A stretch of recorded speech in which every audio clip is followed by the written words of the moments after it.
ముందుగా త్రిమత ఏకైక గురువు, ఆధ్యాత్మిక సామ్రాజ్య చక్రవర్తి, శతాధిక గ్రంథకర్త శ్రీ శ్రీ శ్రీ ఆచార్య ప్రబోధానంద యోగీశ్వర్ల వారికి నా మనస్పూర్వక నమస్కారములు.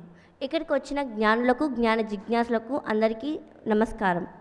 ఈరోజు ముస్లిం క్రైస్తవుల జ్ఞాన చర్చలో భాగంగా ముస్లింలు చర్చించవలసిన అంశం ఖురాన్ గ్రంథంలోని 50వ సూర 18వ ఆయత్, 14వ సూర 4వ ఆయత్ మరియు క్రైస్తవులు చర్చించవలసిన అంశం మత్తయి సువార్త 5వ అధ్యాయము 28వ వచనము, యోహాను సువార్త 9వ అధ్యాయము 41వ వచనము. ముందుగా ముస్లింలు వచ్చి మాట్లాడతారు. Myself, Sheikh Chavish, studying 9th class in Sri Vidyalayam. I am part of Huda Islamic Spiritual Society. Today's topic is feelings and language. Now, let's start off with a few examples. Now, when there's a person, that person, let's say she is a mother of me. She is my mother. But for my cousin brother, she is auntie for him. So same person, but when you look at each person, there are different words. Okay, so from my perspective she is mother, but from his perspective she is auntie. So when you put on the labels, the person is the feelings and we are the languages. The feeling is one, but the languages are different. Now let's go with another example from the divine book Bhavam Bhasha. In this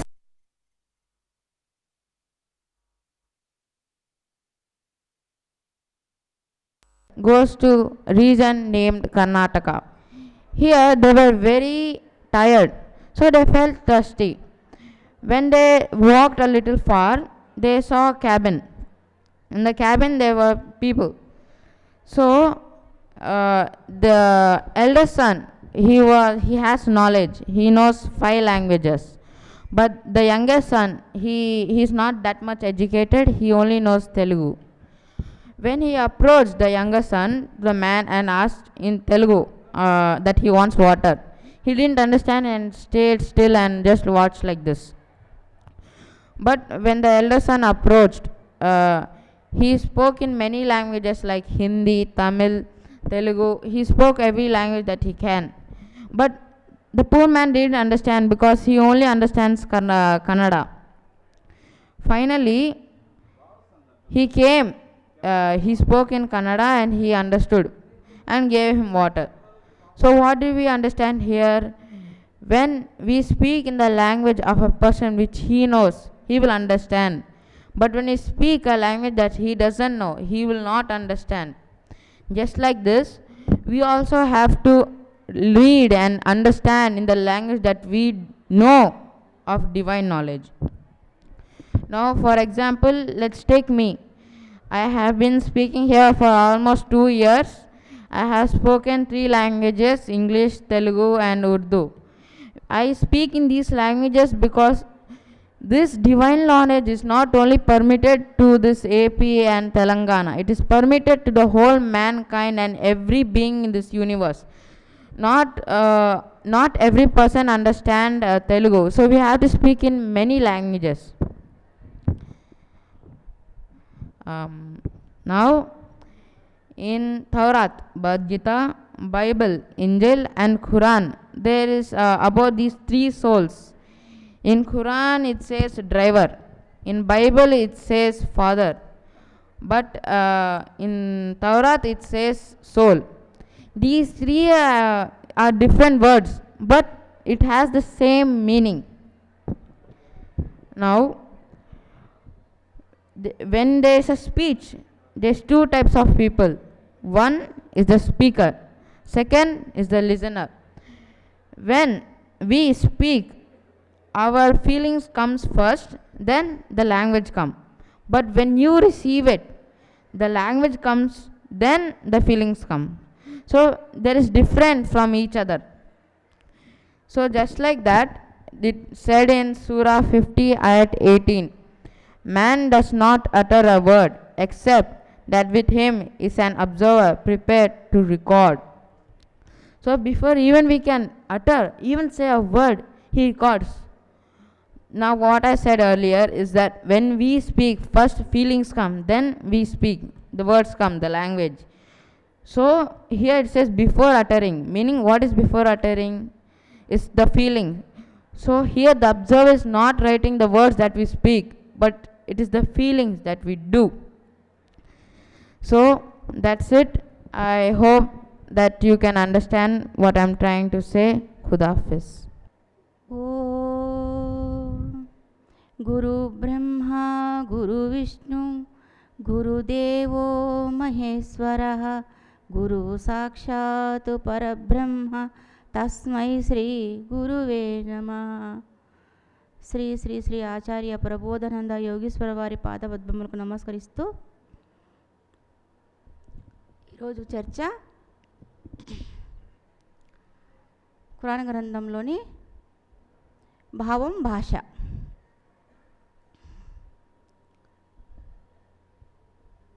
అందరికీ పౌర్ణమి శుభాకాంక్షలు. రైతులందరికీ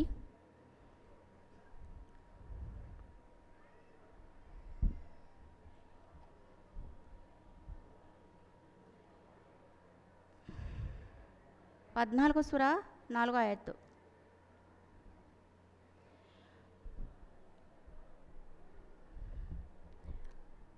మేము ఏ ప్రవక్తను పంపినా అతడు విషయాన్ని స్పష్టంగా విడమరిచి చెప్పడానికి వీలుగా తన జాతి వారి భాషలో మాట్లాడేవానిగా చేసి పంపాం. ఆ పైన అల్లాహు తాను కోరిన వారిని అపమార్గం పట్టిస్తాడు, తాను కోరిన వారికి సన్మార్గము చూపిస్తాడు. ఆయన సర్వాధిక్యుడు, వివేకవంతుడు. ఇక్కడ భాష గురించి చెప్పడం జరిగింది. అల్లా భాష ముఖ్యం కాదు దేవుని జ్ఞానానికి, భావం మాత్రమే స్వీకరించుకోవాలి. మనం భాషను తీసుకున్నట్లయితే దేవుని యొక్క నిజభావం మనకు తెలియదు. ఎందుకంటే మనం ఇక్కడ ఆంధ్రాలో ఉన్నాం, మనకు తెలుగు వస్తుంది. అలాగే కర్ణాటక వాళ్ళకి కన్నడ వస్తుంది. మరి వాళ్ళకి భక్తి లేదా అంటే భక్తి ఉంది. భాషకి భక్తికి సంబంధం లేదు. అలాగే అరబీ కంట్రీస్లో ఖురాన్ గ్రంథం చెప్పబడింది. అక్కడ దైవదూత ఒక ప్రవక్తను పంపాడు, దేవుడు ఒక ప్రవక్తను పంపాడు అక్కడికి అరబీ భాషలో చెప్పడానికి. తర్వాత భారతదేశంలో కూడా ఒక భాషలో ఒక గ్రంథం వచ్చింది, భగవద్గీత గ్రంథం. అది సంస్కృతంలో చెప్పబడి ఉంది. సంస్కృతంలో చెప్పిన గ్రంథానికి అరబీ భాషలో చెప్పిన గ్రంథానికి శక్తిలో ఏమైనా తేడా ఉందా? లేదు. దేవుడు ఒక్కడే, దేవుని శక్తి కూడా ఒక్కటే. అందుకని ఖురాన్ గ్రంథంలో కూడా అల్లాహు ఈ విధంగానే చెప్తున్నాడు. 14 సూర 4వ ఆయత్లో మనం ఏ భాష అయితే మనం మాట్లాడుతున్నామో మన రాష్ట్రపరంగా ఆ భాషలోనే ఒక ప్రవక్తను పంపడం జరిగింది. ఇది అల్లాహుయే పథకం ప్రకారం ఆయన శ్రద్ధ ఉన్న భక్తులకి చేరవేసడానికి, తన భక్తులు ఎక్కడెక్కడ ఉన్నారో, ఏ ఏ భాషలో ఉన్నారో ఆ భాషకి తన గ్రంథాన్ని ఇవ్వడం జరుగుతుంది. మరి తెలుగులో చదవడం వల్ల ఖురాన్ గ్రంథాన్ని చదవకూడదు అని తక్కువ చేసి మాట్లాడడం జరుగుతుంది. మేము తెలుగులో చెప్తే లేదు అంతా మారిపోతుంది, అరబ్బీలోనే చదవాలి, దాని భావము అరబ్బీలో ఉన్న అర్థాలు తెలుగులో లేవు అని అంటున్నారు. మనం ఎంత గొప్పగా, ఎంత శ్రద్ధగా, ఎంత భయభక్తులతో, వినయ విధేయతలతో ఖురాన్ గ్రంథాన్ని ఎంతో పవిత్రంగా మనం అరబీ భాషలో చదివినంత మాత్రాన కర్మయోగం చేయగలమా? భక్తియోగం చేయగలమా? కర్మపత్రం గురించి తెలుసుకోగలమా? 3 గ్రంథాలు ఒకటే అని విశ్వసించగలమా? అసలు 3 గ్రంథాలు ఉన్నాయనే సంగతి తెలుసా? అల్లాహు 3 విధాలుగా జ్ఞానం తెలియజేశాడని తెలుసా మనకి? తెలీదు. మరి అటువంటప్పుడు ఒక భాషకే పరిమితి అయ్యి ఆ భాష మాట్లాడే వాళ్ళనే ఎంతో విలువ ఇచ్చి ఉన్నత స్థానంలో కూర్చోబెట్టి ఆ భాష మాట్లాడే వాని ముందర ఇంకా తెలుగు మాట్లాడే వాళ్ళని కింద పారేసి ఎంతో గొప్పగా చెప్పుకున్న మావాడు అరబ్బీ చదివినాడు, ఉర్దూ చదివినాడు అని చెప్పేసి గౌరవం ఇస్తున్నారు. వాళ్ళకంటే ఎక్కువ వయసున్నా, వాళ్ళకంటే ఎక్కువ జ్ఞానం తెలుసుకున్నా వాళ్ళని తక్కువగా చూడడం జరుగుతుంది. చిన్న వయసు వాళ్ళు అరబ్బీలో ఖురాన్ గ్రంథాన్ని కంఠపాఠం చేసుకొని చూడకోకుండా చదివేంత కెపాసిటీ వాళ్ళకు ఉంటే వాళ్ళను గొప్పగా పెట్టుకొని గౌరవించడం జరుగుతుంది సమాజం. ఎందుకని? భాష. అతడు చెప్పే అరబ్బీ భాష అతనికే తెలియదు దాని భావం, వింటున్నా మనకు తెలియదు అతని భావం, కానీ అతను మాత్రం ఉన్న అక్షరాన్ని మాత్రం చదవగలుగుతున్నాడు. సారము లేని చదువు, ఎవరికి ఉపయోగం లేని భాష. అరబ్బీ భాష తెలుసుకున్న వాళ్ళకి అరబ్బీలో అర్థమవుతుంది, వాళ్ళు ఆనందంగా దాన్ని అర్థం చేసుకుంటారు, అల్లాను విశ్వసిస్తారు. ఓకే. మరి తెలుగులో చదివే వాళ్ళకి అల్లా సర్వాధిక్యుడు, సర్వ సృష్టికర్త, అన్ని కార్యాలకు సాధకుడు, మరి ఆయన అందరికీ సృష్టికర్త, అందరికీ తండ్రి. మరి ఆయన బిడ్డలైన హిందువులు ఏం కావాలి, కన్నడ వాళ్ళు ఏం కావాలి, ఒరిస్సా వాళ్ళు ఏం కావాలి, తమిళనాడు వాళ్ళు ఏం కావాలి? మరి వీళ్ళకంతా దేవుడు ఎప్పుడు సమపాలన చేస్తాడు తన జ్ఞానం విషయంలో. అందుకే ఇక్కడ శ్రీ శ్రీ శ్రీ ఆచార్య ప్రబోధానంద యోగీశ్వరుల వారు ఆయన సంకల్పించుకున్నారు, దేవుని భక్తులు ఎక్కడున్నా ఏ భాషలోనైనా అతను చదివే భాషలోనే అర్థమయ్యే విధంగా తన గ్రంథాలను తీర్చిదిద్దారు స్వామివారు. దానివల్ల ఈరోజు కన్నడ మాట్లాడే వాళ్ళు ఉన్నారు, తమిళ్ మాట్లాడే వాళ్ళు ఉన్నారు, హిందీ మాట్లాడే వాళ్ళు ఉన్నారు, ఉర్దూ మాట్లాడే వాళ్ళు ఉన్నారు, స్వచ్ఛమైన తెలుగు మాట్లాడే వాళ్ళు ఉన్నారు. అందరూ ఏకమై త్రైత సిద్ధాంతాల గ్రంథాలు చదువుతున్నారు. కారణం వారికి మాట్లాడే భాషలోనే దైవ గ్రంథాన్ని స్వామివారు ఇవ్వడం. అదే మాట ఖురాన్ గ్రంథంలో అంతకుముందే ఉండడం, ఈ విషయం మనకు తెలియకపోవడం, స్వామివారు చెప్పిన తర్వాతనే తెలుసుకోవడం జరిగింది. ఇప్పుడు 4వ సూర 174 చూద్దాం. ప్రజలారా మీ వద్దకు మీ ప్రభు తరపు నుండి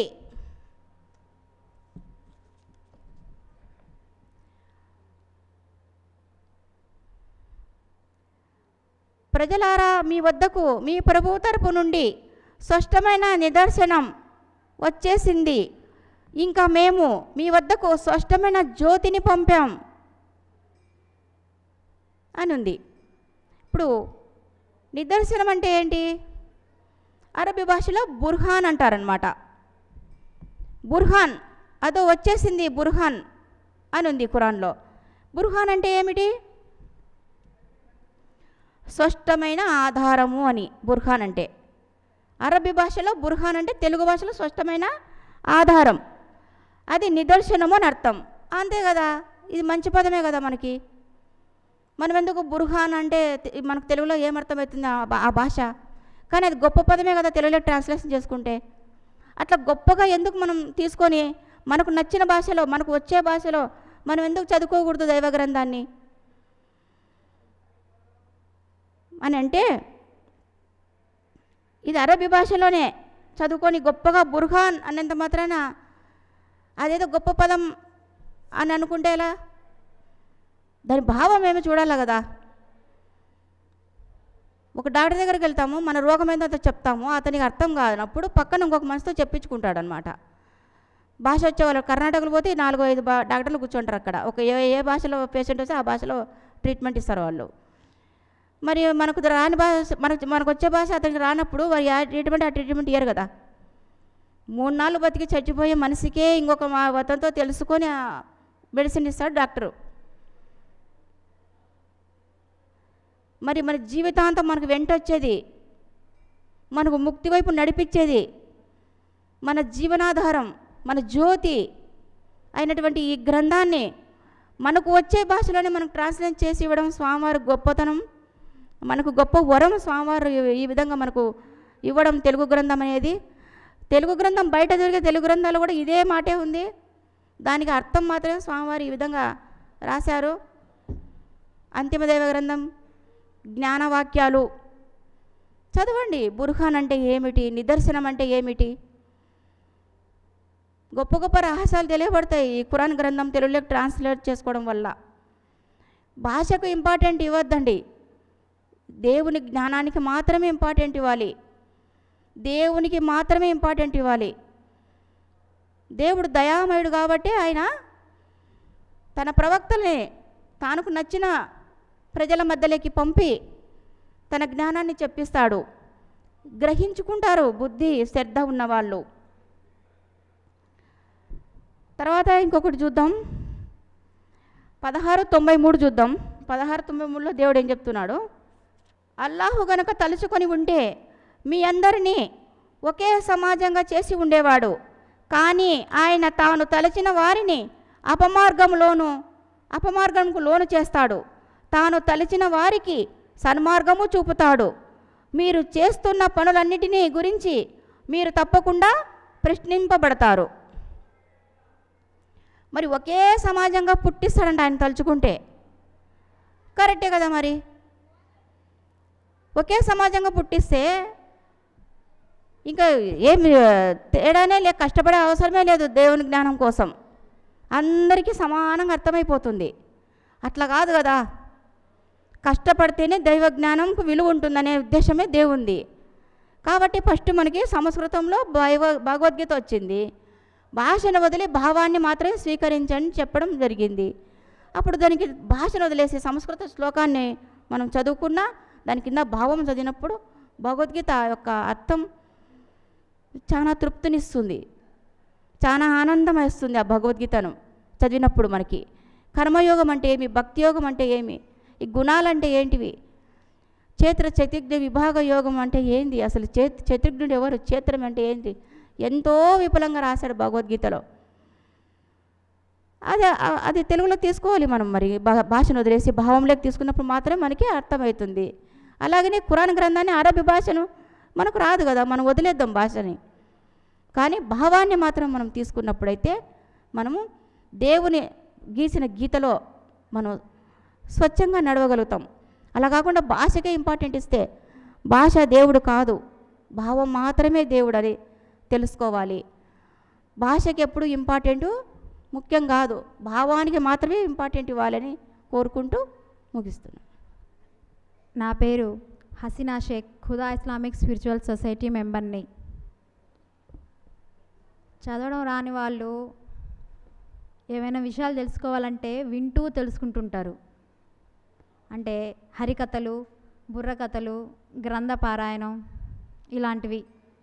దైవ గ్రంథాలైన భగవద్గీత, బైబుల్ తెలుసుకోవాలంటే వక్తలు చెప్పే ప్రసంగాల ద్వారా విని తెలుసుకుంటూ ఉంటారు.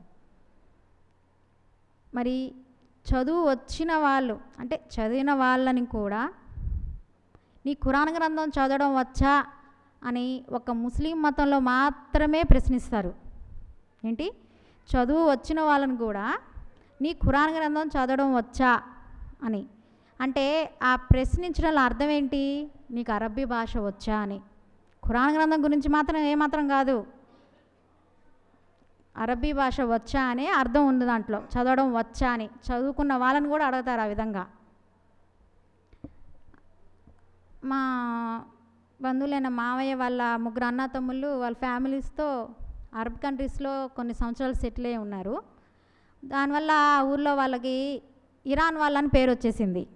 ఆయన పేరే ఇరాన్ భాష. వాళ్ళ తమ్ముళ్ళంతా కొన్ని సంవత్సరాల పాటు అక్కడే ఉండడం వల్ల. సో వాళ్ళు మేము త్రయ సిద్ధాంతం చదువుకున్న తర్వాత భగవద్గీత, బైబిల్ చదవందే ఏ ధర్మంపైలో లేనట్లే అని ఖురాన్ గ్రంథంలో ఉంది అన్న మా విధానం చూసి, అసలు మీరు ఖురాన్ గ్రంథం చదివారా, మీకు చదవడం వచ్చా అని అడిగారు మమ్మల్ని వాళ్ళు. నిజానికి వాస్తవానికి చెప్పుకుంటే ప్రపంచం మొత్తానికి ఖురాన్ గ్రంథం చదివింది శ్రీ శ్రీ శ్రీ ఆచార్య ప్రభోదానంద యోగేశ్వర వారు తెలిపిన త్రైత సిద్ధాంతాన్ని ఫాలో చేస్తున్న వారు మాత్రమే ఖురాన్ గ్రంథం చదివింది. అదేంటి అంటారా? నిజమేనండి నేను చెప్పేది, అబద్ధం కాదు, నమ్మాల్సిందే మీరు. త్రైత సిద్ధాంతాన్ని ఫాలో అయ్యే వాళ్ళు మాత్రమే ఖురాన్ గ్రంథాన్ని చదివింది. మేము పెద్ద పెద్ద ముఫ్తీలం, మేము పెద్ద పెద్ద స్కాలర్లం, మేము ఖురాన్ గ్రంథం చదవలేదా? మరి చదివే ఉంటే అల్లా ఒక్కడే, అల్లాను విశ్వసించేవాడే ముస్లిం అన్నప్పుడు 75 తెగలుగా ఎందుకు చీలిపోయారు? 75 తెగలుగా ఎందుకు చీలిపోయారు? ఖురాన్ గ్రంథాన్ని చదివే ఉంటే, ఖురాన్ గ్రంథాన్ని చదివే ఉంటే సూరా 5లో భగవద్గీత బైబిల్ చదవకపోతే ఏ ధర్మం పైన లేనట్లే అన్నప్పుడు మీరు ఎందుకు భగవద్గీత బైబిల్ని చదవట్లేదు? సూరా 14లో కూడా మేము ఏ ప్రవక్తను పంపినా అతడు విషయాన్ని స్పష్టంగా విడమర్చి చెప్పడానికి వీలుగా తన జాతి వారి భాషలో మాట్లాడిన వానిగా చేసి పంపాము అని ఉంది.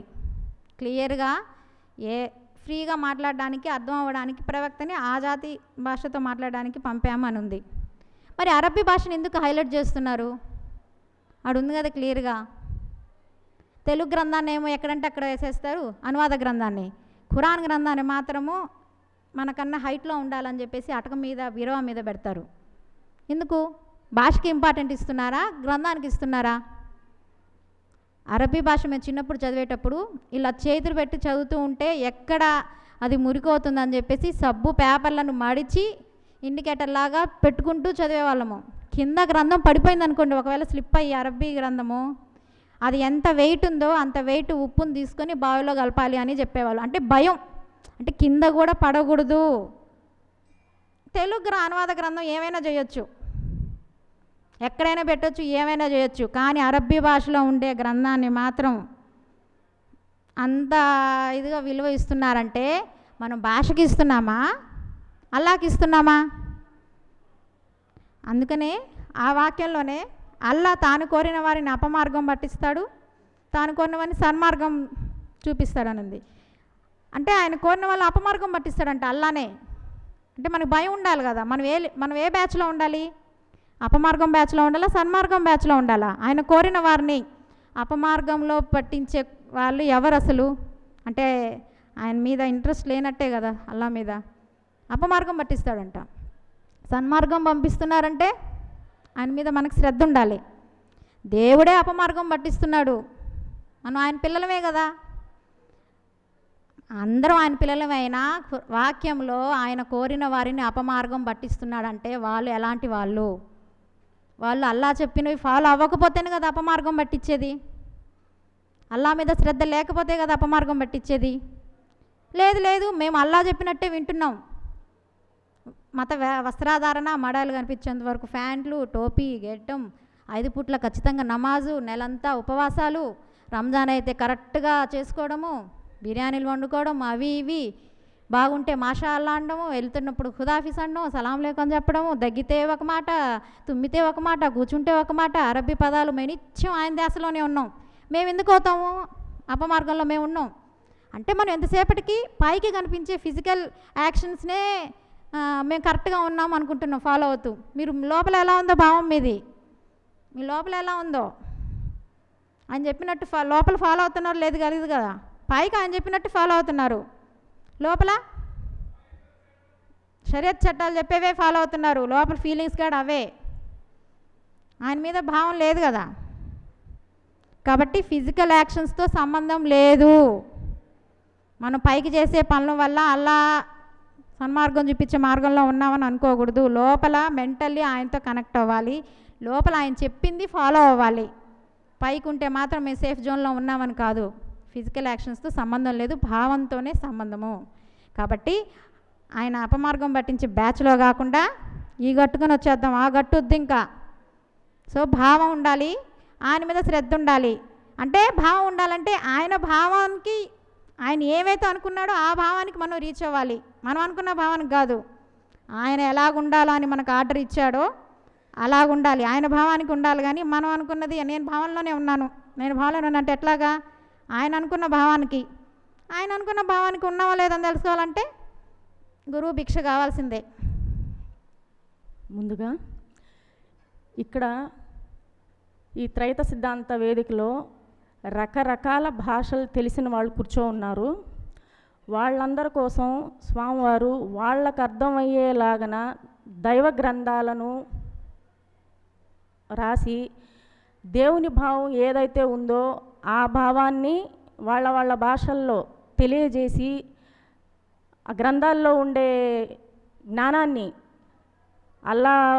అల్లా విధానం కావచ్చు, దేవుడికి దగ్గర అవ్వాలంటే ఏ భావంతో ఉంటే దేవునికి దగ్గర కాగలరు, దేవుడు ఏ భావంతో జ్ఞానాన్ని చెప్పాడు అనే విధానాన్ని ప్రతి ఒక్కరికి అందిస్తూ మన కోసం త్రైత సిద్ధాంత గ్రంథాలను రాసి దేవుని విధానంలో మనం ముందుకు పోయేలాగా ముందుండి నడిపించి మనకు అవకాశాన్ని ఇచ్చినటువంటి ముందుగా శ్రీ శ్రీ శ్రీ ఆచార్య ప్రబోధానంద యోగీశ్వరుల వారి పాదపద్మములకు నమస్కారాలు తెలియజేసుకుంటున్నాను.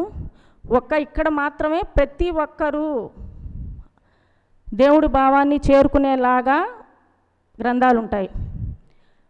ఈరోజు పౌర్ణమి సందర్భంగా ముస్లింలకు ఇచ్చిన టాపిక్ భావము భాష. దాంట్లోని సూరా ఆయత్ని చూద్దాము. 14వ సూర 4వ ఆయత్తు, 50వ సూర 18వ ఆయత్తు రెండు ఇచ్చారు. ఒకదాన్ని చూద్దాము.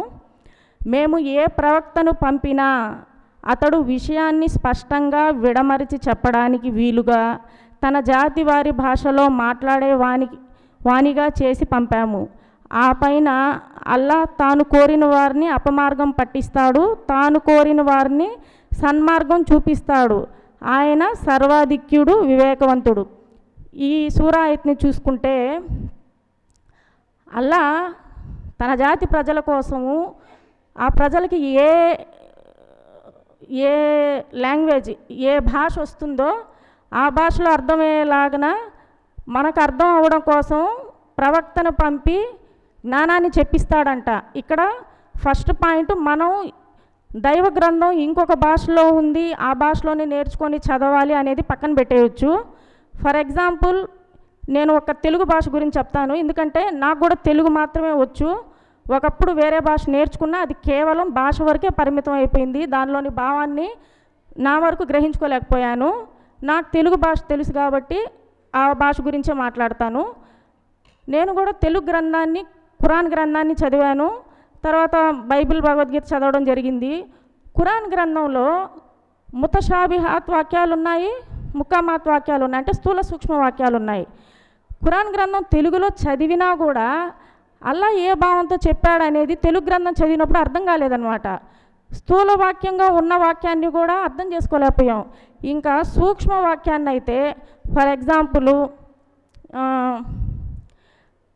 6 రోజుల సృష్టి, తర్వాత రోజు అల్లా తన ఆకాశాన్ని తన సీట్ని అధిరోహించాడు అనేది ఉంది, 6 రోజుల సృష్టి ఏంది, ఇట్లాంటివి నేను చదివింది తెలుగు భాషే.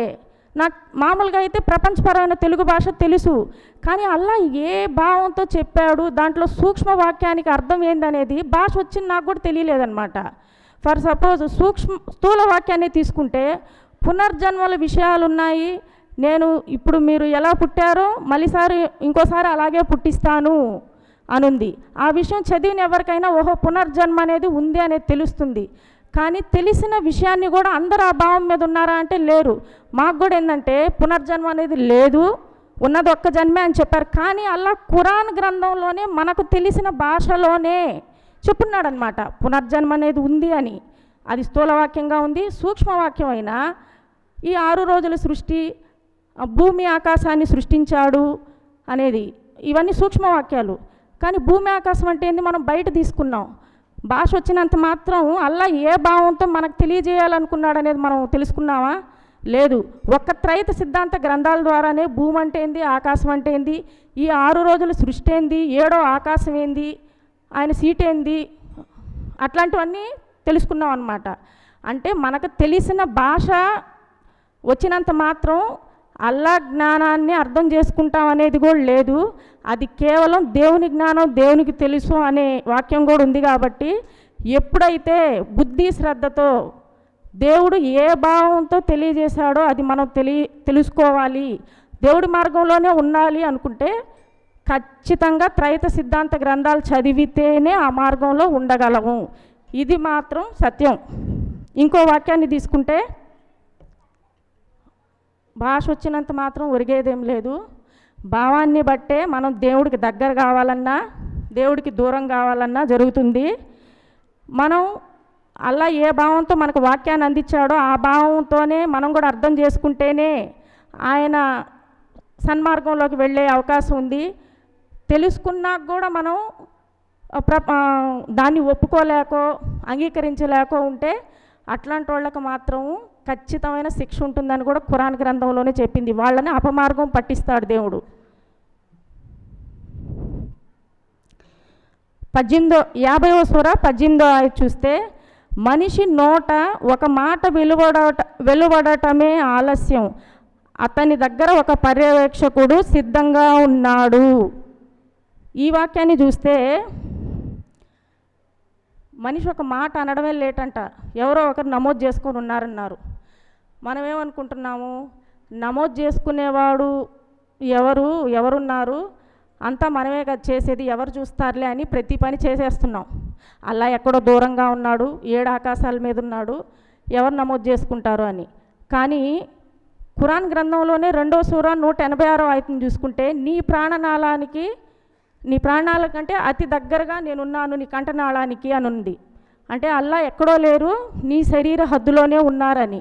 మనిషి అయిన నువ్వు ఏది చేసినా, పని చేయని అవసరం లేదు, చేసినా నమోదు చేసుకుంటాడు. కాబట్టి భగవద్గీత గ్రంథంలో ఏముందంటే, నువ్వేం చేయకపోయినా ఒక్క అహంకారంతోనే కర్మను సంపాదించుకుంటున్నావు అని ఉంది.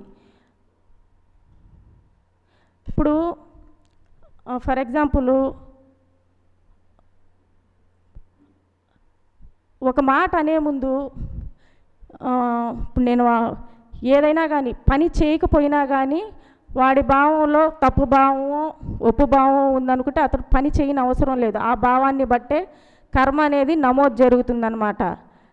కర్మ కేవలం భావం, అహంభావం వలనే, మనిషి యొక్క భావం వలనే నమోదవుతుంది, పని చేయని అవసరం లేదు. పనులు అనేవి నీ కర్మను బట్టి జరిగిన దాంట్లో వచ్చే భావం మాత్రము, దాంట్లో వచ్చే ప్రతిఫలం మాత్రం నీ భావం మీదే ఉంటుందని ఇక్కడ భగవద్గీత శ్లోకంలో కూడా ఉందన్నమాట. పని అనేది కర్మను బట్టి జరుగుతుంది, దాని నుంచి వచ్చే ఫలితాన్ని మాత్రము నీ భావాన్ని బట్టి అది నీ ఆధీనంలో ఉంటుంది.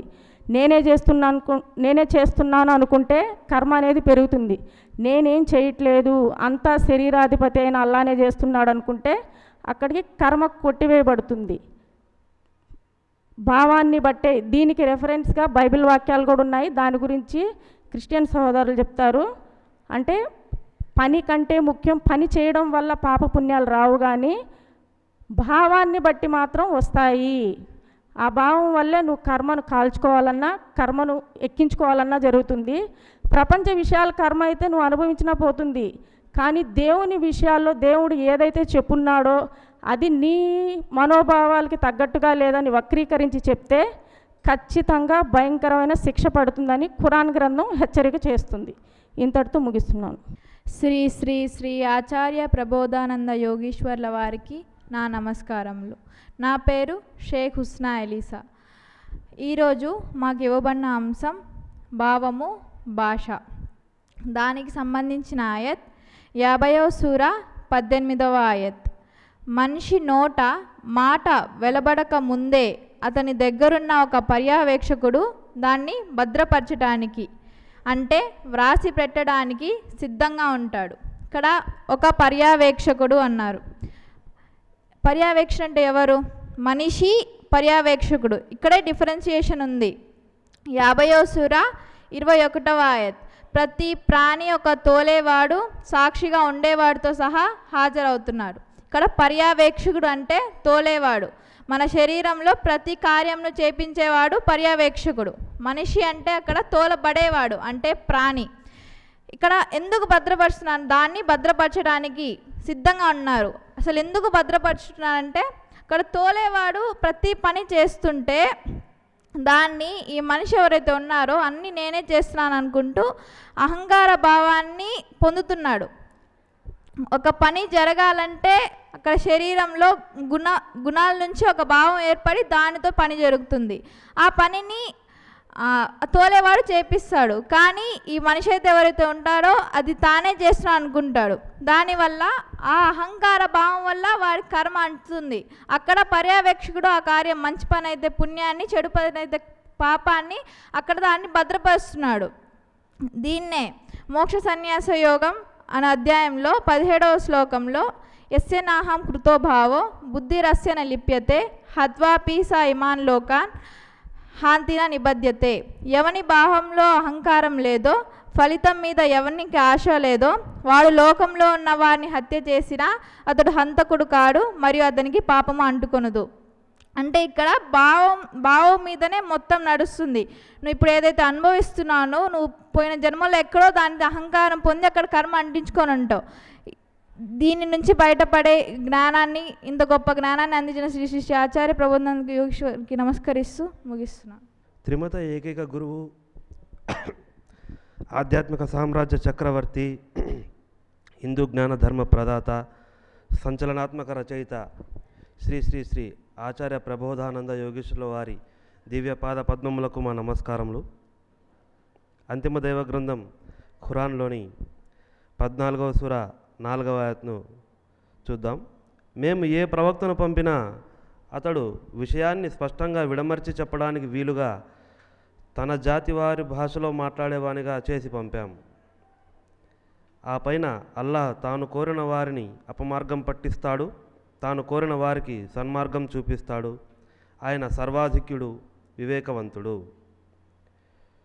ఇక్కడ మేము ఏ ప్రవక్తను పంపినా అని బహువచనంలో చెప్పడం జరిగింది. అంటే అంతకుముందు అనేక మంది ప్రవక్తలను పంపామని, ఆ తర్వాత కూడా ఇంకా ప్రవక్తలను పంపబోతున్నామని ఈ ఆయత్లో మనకు తెలుస్తూ ఉంది. మేము ఏ ప్రవక్తను పంపినా అతను ఖురాన్ విషయాన్ని స్పష్టంగా విడమర్చి చెప్పడానికి మనకు తెలిసిన భాషలోనే పంపిస్తానని అల్లాహ్ చెప్పడం జరిగింది. కానీ ఖురాన్ గ్రంథాన్ని అరబ్బీలోనే చదవాలని, అరబ్బీ భాషలోనే చదివితేనే దానికి సరైన భావం మనకు తెలుస్తుందని చిన్నప్పటి నుంచి మనకు మన పెద్దలు చెప్తా ఉండడం జరిగింది. కానీ ఎంత ప్రయత్నించినా కూడా అరబ్బీ భాషను నేర్చుకోగలుగుతాం, కానీ దాన్ని విడమర్చి దాని భావాన్ని పూర్తిగా తెలుసుకునే స్థాయికి వెళ్ళలేకపోతున్నాం. ఉదాహరణకు అక్కడ ఉన్న అక్షరాలను మనం కంఠాపాఠంగా చదవగలిగినప్పటికీ దాని భావం మనకు తెలియకపోవడం వలన అల్లాహ్ చెప్పిన భావం మనకు సరిగ్గా తెలియకుండా పోతూ ఉంది. మరి దీనికి పరిష్కారం ఏమంటే, దీనికి పరిష్కారం ఏమై ఉంటుందని ఆలోచించిన తర్వాత సర్వ మానవులను సృష్టించిన అల్లాహ్ వారికి అర్థమయ్యే విధంగా సర్వ లాంగ్వేజ్లను, అంటే భాషలను సృష్టించింది ఆయనే, మనుషులను సృష్టించింది ఆయనే. కాబట్టి ఏ భాషలో తెలుసుకున్నా పర్వాలేదు, ఆయన భావాన్ని సరిగ్గా అర్థం చేసుకోవడమే నిజమైన విశ్వాసుల యొక్క కర్తవ్యమని తెలిసింది. సరే, ఇప్పుడు 14వ సూర 4వ ఆయత్ ప్రకారం అల్లాహ్ మనకు అర్థమయ్యే భాషలో మాట్లాడే ప్రవక్తను పంపడం ద్వారా మనకు అల్లాహ్ జ్ఞానం సుస్పష్టంగా విడమర్చి చెప్తాడని ఈ ఆయతలో చెప్పడం జరిగింది. మరి అలాంటప్పుడు ఇన్ని భాషలు ఉండంగా ఎన్నో కోట్ల మంది తెలుగు మాట్లాడుతుండగా, ఎన్నో కోట్ల మంది హిందీ మాట్లాడుతుండగా, ఎన్నో కోట్ల మంది రకరకాల భాషలు మాట్లాడుతుండగా కేవలం అరబ్బీ భాషలోనే మనం చదవాలనుకోవడం నిజంగా అమాయకత్వం. భాష తెలిసినంత మాత్రాన మనకు భావం తెలియదు. భావం తెలియాలని రూల్ ఏమీ లేదు. మనకు కావాల్సింది దేవుని భావం. ఉదాహరణకు చెప్పుకుంటే మనకు ఒక చిన్న ఉదాహరణ చెప్పుకుందాం. మనకు వరుసగా 3 రోజులు జ్వరం వచ్చిందనుకోండి, ఒక డాక్టర్ దగ్గరికి వెళ్తాం, మన పరిస్థితి చెప్తాం, ఆయన మనకు బ్లడ్ టెస్ట్కి రాసిస్తారు. మనం ఒక ల్యాబ్కి వెళ్ళి మన బ్లడ్ శాంపిల్స్ ఇచ్చి ఆ తర్వాత రోజు ఆ రిపోర్ట్ని తీసుకెళ్ళి డాక్టర్ గారికి ఇస్తాం. డాక్టర్ గారికి ఇచ్చే ముందు ఆ ల్యాబ్ రిపోర్ట్ మనం చూస్తే ఏం అర్థం కాదు మనకి, ఎందుకంటే అది మెడికల్ లాంగ్వేజ్లో ఉంటుంది. సపోజు ఉదాహరణకు ఆడ ఎంపీ అని, వైడల్ అని ఇలా రకరకాలుగా మెడికల్ లాంగ్వేజ్లో రాసి ఉంటుంది, దాని పక్కన పాజిటివా నెగిటివా లేదా ప్రాపర్ పాయింట్స్ ఉంటాయి అక్కడ. అవి మనకు అర్థం కాదు. అర్థం కావాల్సిన పని లేదు, ఎందుకంటే డాక్టర్ చెప్తాడు ఏమైందో. తర్వాత రోజు మనం డాక్టర్ దగ్గర రిపోర్ట్ తీసుకుని పోయిన తర్వాత, బాబు నీకు మలేరియా స్టార్ట్ అయిందమ్మా, నువ్వు పలానా కోర్సు వాడితే సరిపోతుంది, 3 రోజులు వరుసగా ఇంజెక్షన్ చేసుకుంటే నీ జబ్బు నయమైపోతుంది అని చెప్తాడు. అదే చాలు మనకి. రిపోర్ట్లో ఉండాల్సిన లాంగ్వేజ్ మనకు రావాల్సిన అవసరం లే. దానికోసం మనం మళ్ళీ బ్యాచులర్ ఆఫ్ మెడిసిన్ అని, బ్యాచులర్ ఆఫ్ సర్జన్ అని, ఎంబీబీఎస్ చదవాల్సిన పని లేదు. మనకు కావాల్సిందేంది? మన జబ్బు నయం కావడం. మనకు కావాల్సిందేంది?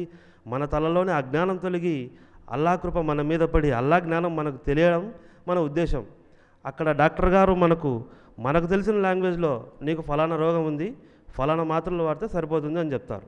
ఇక్కడ గురువుగారు మనకు విడమర్చి మనకు తెలిసిన భాషలో ఇది ఫలానా సూరా, ఇది ఫలానా ఆయత్తు, అల్లా చెప్పిన భావం ఇది నాయన, దీన్ని తెలుసుకుంటే నువ్వు ముక్తి పొందుతావు అని చెప్తాడు. అంతే చాలు. భాషతో మనకు పని లేదు. ఇక్కడ కేవలం మనకు భావంతోనే పని.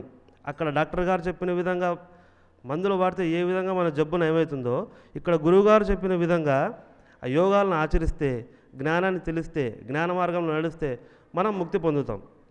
అంతే తప్ప ఫలానా భాషలోనే చదవాలని, ఆ భాష వచ్చిన వారే గొప్పవారని, ఆ భాష రాని వారు ఎవరైనా చాలా తక్కువ వారని బయట సమాజంలో అవకతవకలను గమనిస్తూనే ఉన్నాం. చిన్న వయసు వాడైనా అరబ్బీ లాంగ్వేజ్ చదివినంత మాత్రాన అతను గొప్ప అని, అతనికంటే పెద్దవారు అతని కుటుంబంలోనే ఉన్న 5 అన్నదమ్ముల్లో అతను చిన్నవాడైనా అతనికంటే పెద్దవాళ్ళు ఉన్నప్పటికీ వాళ్ళకి అరబ్బీ రాని కారణంగా వాళ్ళకు సరైన గౌరవం దక్కడం లేదు. ప్రస్తుత పరిస్థితుల్లో చూసి నేను మాట్లాడుతున్నాను ఈ మాట. ఎందుకు ఇలా జరుగుతూ ఉంది? సర్వమానవులను సృష్టించిన సృష్టికర్త సర్వమానవులకు కావలసిన ఆహారాన్ని సమకూర్చే ఆయన, జీవనశైలిని రూపొందించిన ఆయన, మంచి చెడులను సూచించే ఆయన, బతుకును ఇలా బతకాలి అని నేర్పించే ఆయన కేవలం ఒక లాంగ్వేజ్లోనే, ఒక్క భాషలోనే నన్ను అర్థం చేసుకోమని చెప్తాడా? 1400 సంవత్సరాల క్రితం మక్కా ప్రాంతంలో, మదీనా ప్రాంతంలో ఫలానా లాంగ్వేజ్లో జ్ఞానం చెప్పడం జరిగింది. 2000 సంవత్సరాల క్రితం ఇజ్రాయెల్ దేశంలో హెబ్రీ భాషలో అక్కడ జ్ఞానం చెప్పడం జరిగింది. 5000 సంవత్సరాల క్రితం భారతదేశంలో సంస్కృతంలో జ్ఞానం చెప్పడం జరిగింది. ఈ 3 మనకు రావాల్సిన పని లేదే. అంత మాత్రాన మనం జ్ఞానం తెలుసుకునే అర్హులం కాదా? దేవుని జ్ఞానానికి, అల్లా కృపకి మనం దూరంగా ఉంటామా? దాన్ని పొందే అర్హత మనకు లేదా అంటే ఉంది. 81వ సూరా 27వ ఆయతలో ఇది సమస్త లోక వాసుల కొరకు హితోపదేశం అన్నాడు ఆయన. ఇది సమస్త అరబ్బీ తెలిసిన వాళ్ళకు హితోపదేశం అనలేదే. పాప భారం మోయిచున్న సమస్త జనులారా నా యొద్దకు రండు అని ఆయన అన్నాడు. కానీ హెబ్రీ భాష తెలిసిన సమస్త జనులారా మీ సిలువను మోసుకుని నా వద్దకు రండు అనలేదే. అన్నాడు, ఎందుకంటే ఆయనే సృష్టించాడు కాబట్టి.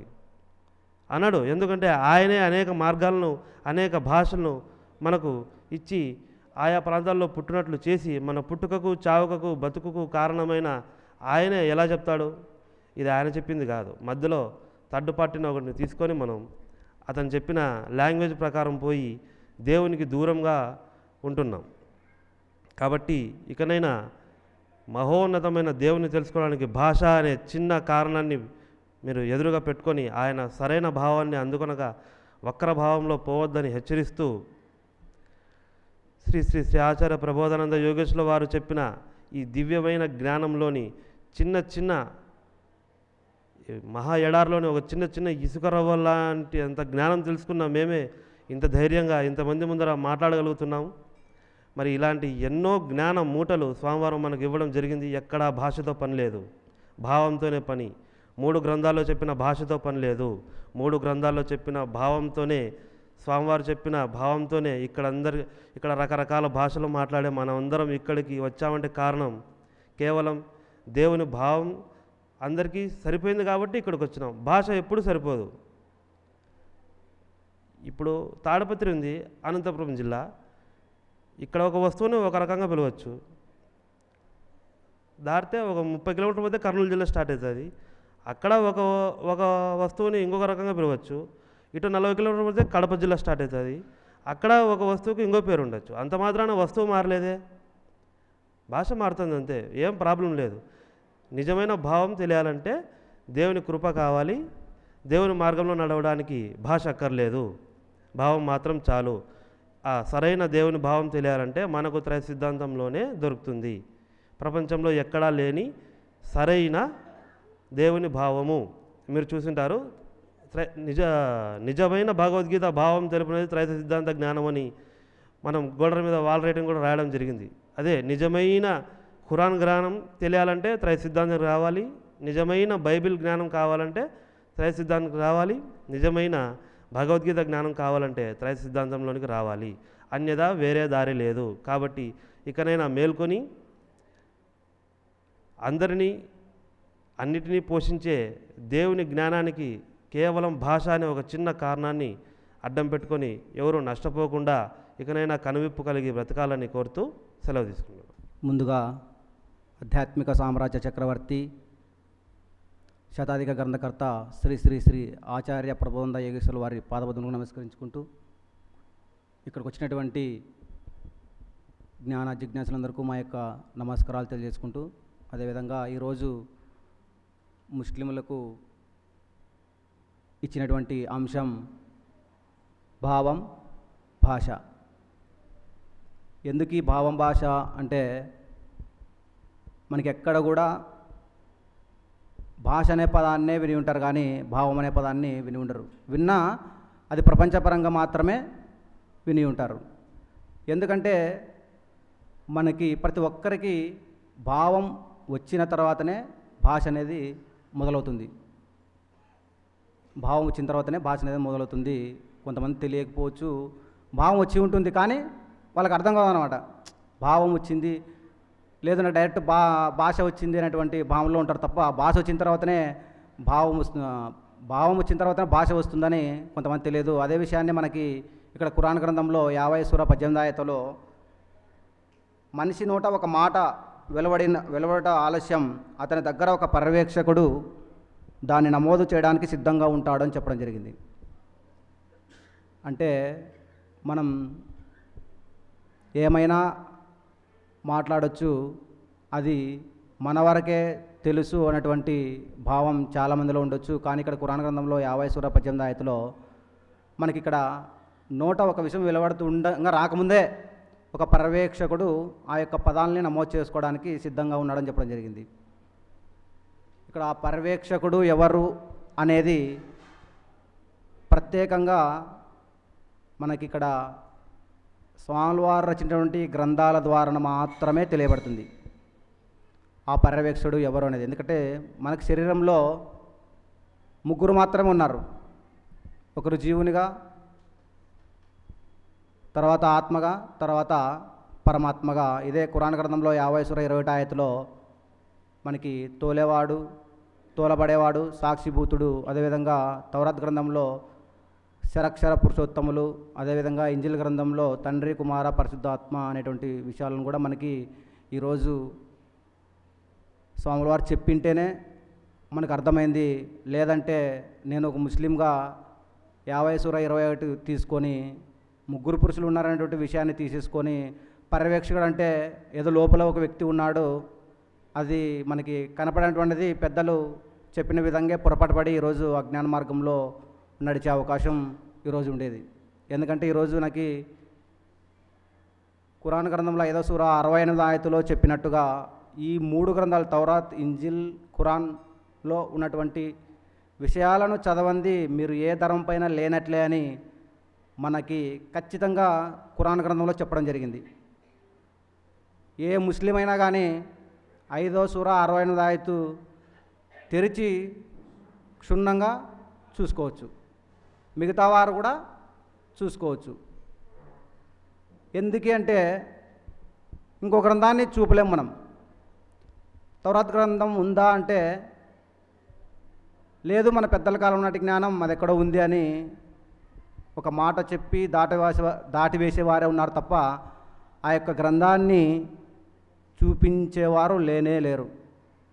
మనకి ఆ యొక్క గ్రంథ విషయాలను తౌరాత్ గురించి కానీ, ఇంజిల్ గురించి కానీ, ఖురాన్ గురించి కానీ పూర్తిగా మనకి తెలియబడినటువంటి ప్రదేశం ఎక్కడుందంటే ఇక్కడ త్రైత సిద్ధాంతం రూపంలోనే మనకి 3 గ్రంథాల ద్వారా 100 గ్రంథాలను రచించి ఇచ్చినటువంటి ఈ సారాంశం అంతా ఎక్కడుందంటే ఈ యొక్క గ్రంథాల్లోనే ఉంది అని మనకి ఈ గ్రంథాలు చదివిన తర్వాతనే మనకు అర్థమైంది.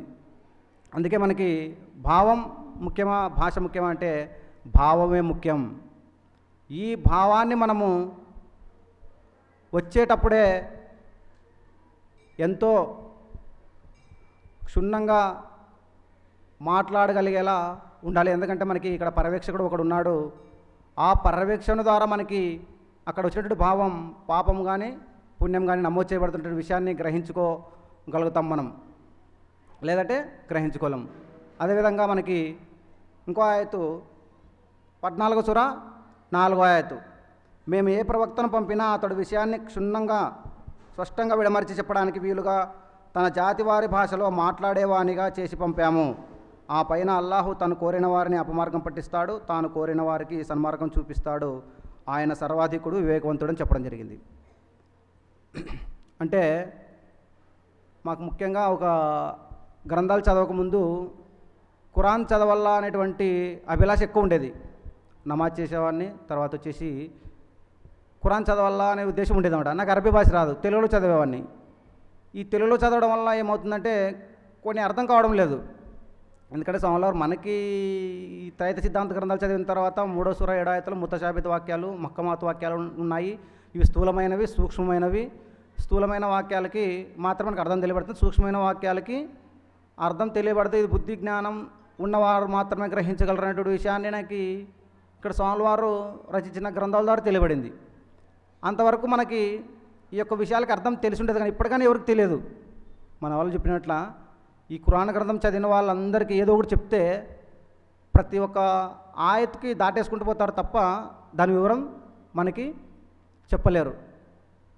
అదేవిధంగా ఈ అరబ్బీ రాశ రాని వలన ఈ తెలుగులోనే ఈ యొక్క ఖురాన్ గ్రంథాన్ని చదివేవాన్ని కానీ అర్థమయ్యేది కాదు. ఇక్కడ మనకి స్వామివారి గ్రంథాలు చదివిన తర్వాతనే ఈ యొక్క ఖురాన్ గ్రంథం తెలుగులో క్షుణ్ణంగా అర్థమైంది. అదేవిధంగా మనకి మేము ఏ ప్రవక్తను పంపినా అతడు విషయాన్ని స్పష్టంగా తన జాతి వారి భాషలో మాట్లాడే విధానాన్ని పంపిస్తామని చెప్పినారు. మరి ఆ విధానాన్ని మనకి ప్రవక్త రూపంలో మనకి అరబ్బీ భాషలో ఖురాన్గా అవతరించడం జరిగింది.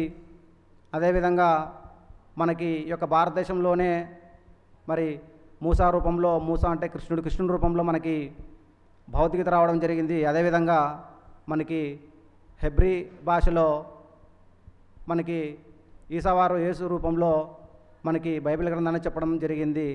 అంటే మనకి జ్ఞానం అవసరమైనప్పుడు అల్లా దేవుడు మన ప్రవక్తని మీరు ఏ జాతి భాషలో మాట్లాడేవారైనా కూడా ఆ జాతి యొక్క భాషలో మాట్లాడే విధంగా ప్రవక్తను పంపుతానని కూడా చెప్పడం జరిగింది. మన విధంగా మన భాషలు వేరు చేసుకొని మనము భావాన్ని ఒకటిగా గ్రహించి అందరూ ఈ యొక్క గ్రంథాలను చదవాలని కోరుకుంటూ నమస్కరించు ఈ యొక్క అవకాశం స్వామి వారికి ప్రత్యేక నమస్కారాలు తెలియజేసుకుంటున్నాను. ముందుగా స్థూల మరియు సూక్ష్మ శరీరాలకు చైతన్య శక్తిని ఇస్తూ నడిపిస్తున్న అల్లాకు నమస్కారం. అల్లా ఎప్పుడైతే మానవుని సృష్టించాడో అప్పుడే జ్ఞానాన్ని కూడా సృష్టించాడు. సృష్టి ఆదిలో అప్పుడు ఏ భాష ఉన్నది అంటే కరెక్ట్గా ఎవరు చెప్పలేదు, కానీ వారు నివసించే ప్రాంతాలను బట్టి వారి భాషలో అల్లా జ్ఞానాన్ని అందివ్వడం జరిగింది. ఫర్ ఎగ్జాంపుల్ బ్రదర్ ఇందాక ఇంగ్లీష్లో చెప్పారు, బట్ మాకైతే ఒక్క ముక్క కూడా అర్థం కాలేదు, ఎందుకంటే మేము నిషాని చదువుకోలేదు. అలాగే ఇప్పుడు మేము ఒక వాక్యం ఖురాన్లోది చెప్తాం, అరబ్బీలో చెప్పమన్నారు కాబట్టి అరబ్బీలో చెప్తే మీకేమర్థమవుతుంది? కుల్ హు వల్లాహు అల్లాహు సమద్ లం యలిద్ వలం యూలద్ వలం యకుల్ లహు కుఫువన్ అహద్.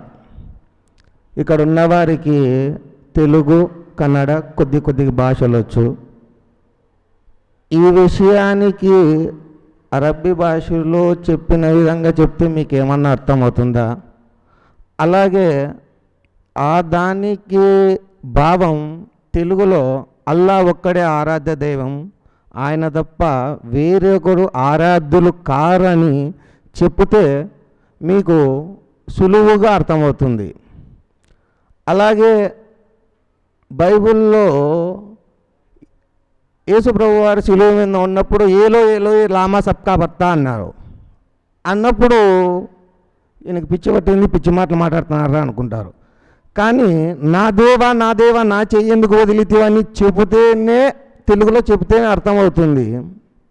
అలాగే భగవద్గీతలో ఉండే ఒక శ్లోకాన్ని అవజానంతి మా మూఢ మానుషితాం పరం భావం అజానంతో మమభూత మహేశ్వరనని ఆయన స్పష్టంగా సర్వజీవరాశులకు మహేశ్వరుని చెప్పినా కూడా అర్థం కాని మూడులు ఉన్నారు.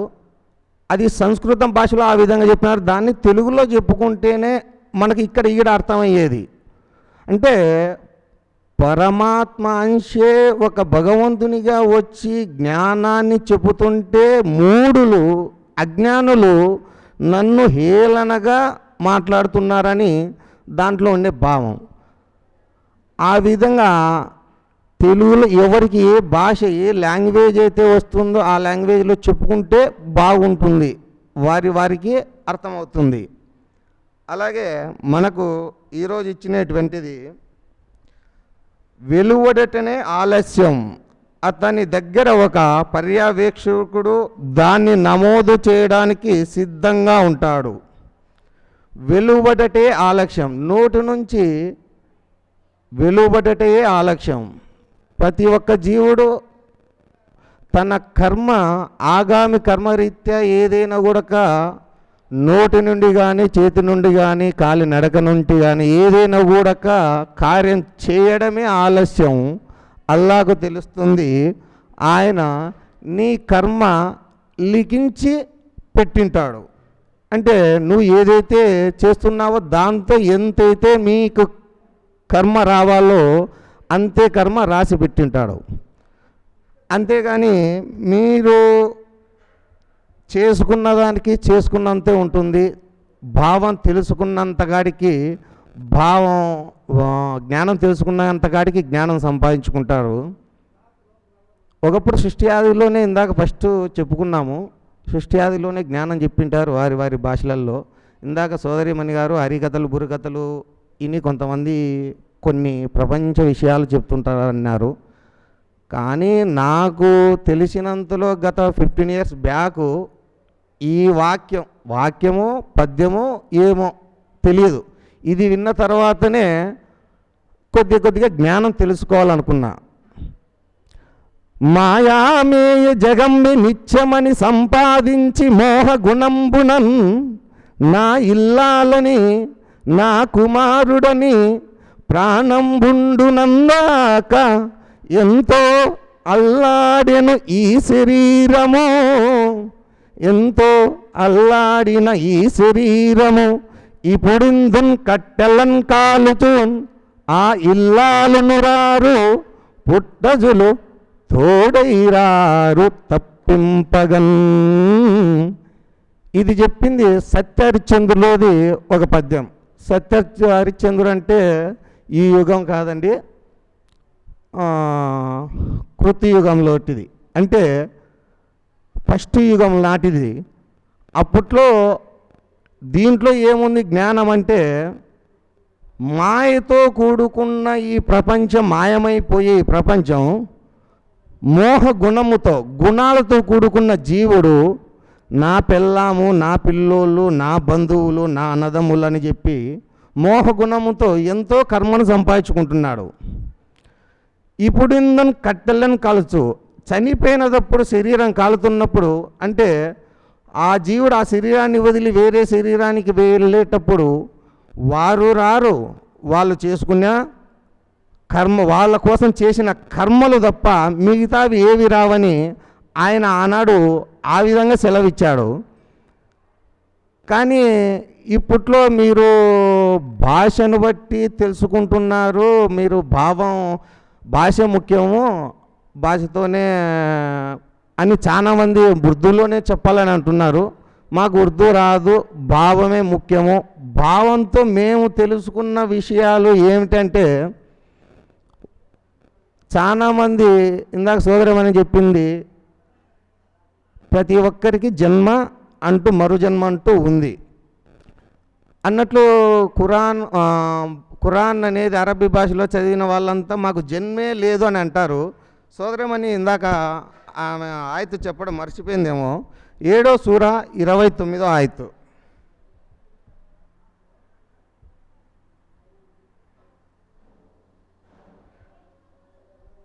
ఏడో సూర 29వ ఆయతు.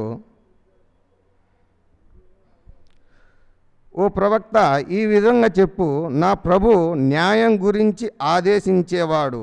సజ్జా చేసే ప్రతిసారి మీ దిశ సరిగ్గా ఉండేటట్లు చూసుకోమని, ధర్మాన్ని ఇబాత్ను కేవలం అల్లా కొరకే ప్రత్యేకించుకోమని, ఆయన్ని వేడుకోమని ఆయన ఆజ్ఞాపించాడు. సరే, మొదటిసారి అల్లా మిమ్మల్ని ఎలా పుట్టించాడో మళ్ళీసారి కూడా అలాగే పుట్టించాడు.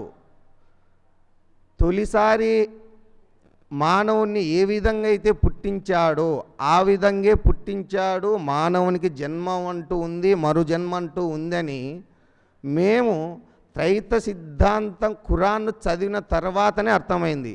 ఇన్ని ఏళ్ళుగా 1400 సంవత్సరాల క్రితం నుంచి వచ్చిన ఖురాన్లో మీరు చెప్పే బోధలు ఏ విధంగా ఉన్నాయంటే, జన్మ అంటూ ఉండదు, ప్రళయ దినాన అల్లా వస్తాడు, లేపుతాడు, అప్పుడు శిక్షలు వేస్తాడు. మరి మేము అరబ్బీ చదవలేదు, కానీ ఖురాన్లో ఈ విధంగా ఉంది. అలాగే 53వ సూర 46వ ఆయత్తు, ప్రవహింపచేసే వీరపు బిందు నుండి మరొక జీవితమును ప్రసాదించడం ఆయనకే, అల్లాకే చెల్లును.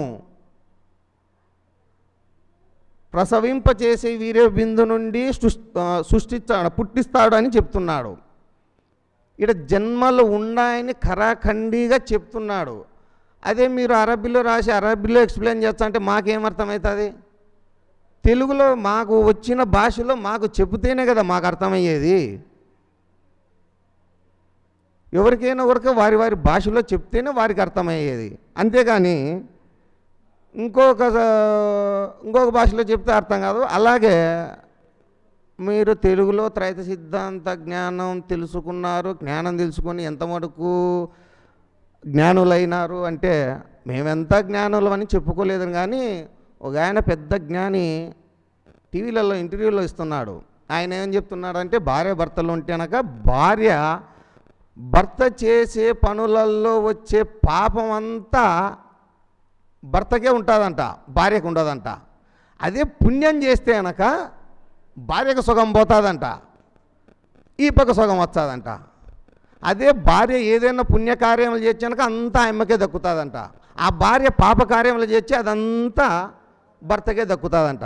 ఆయన ఏ సిద్ధాంతం చెప్పినాడు ఏమో, మళ్ళా టీవీలలో పెద్ద పెద్ద ఇంటర్వ్యూలో చెప్తున్నాడు. సరే, మనం త్రైత సిద్ధాంత జ్ఞానులం, మన దగ్గర అంతో కొంత ఉంది కదా, ఎంత మటుకు కరెక్ట్, ఇది వాస్తవమా అవాస్తవమా ఒకసారి చూద్దామండి. 6వ సూర 164. 6వ సూర 164. వేరే యొక్క బరువును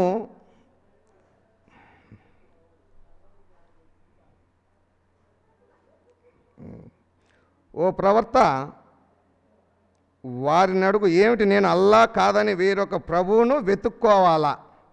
వాస్తవానికి ప్రతిదానికి ప్రభువు ఆయనే. కరెక్టే, ఆయన ప్రతిదానికి ఆయనే ప్రభువు. ఎవరు చేసిన పనులకు వారే బాధ్యులు. బరువు మోసేవాడెవడు ఇంకొక బరువును మోయడు. బరువును మోసేవాడు అంటే వాడు చేసుకున్న కర్మను వాడు మొయ్యాలే తప్ప ఇంకొకడు మొయ్యడని దీంతో 6వ సూర 164 ఆయతులో స్పష్టంగా చెప్పినాడు.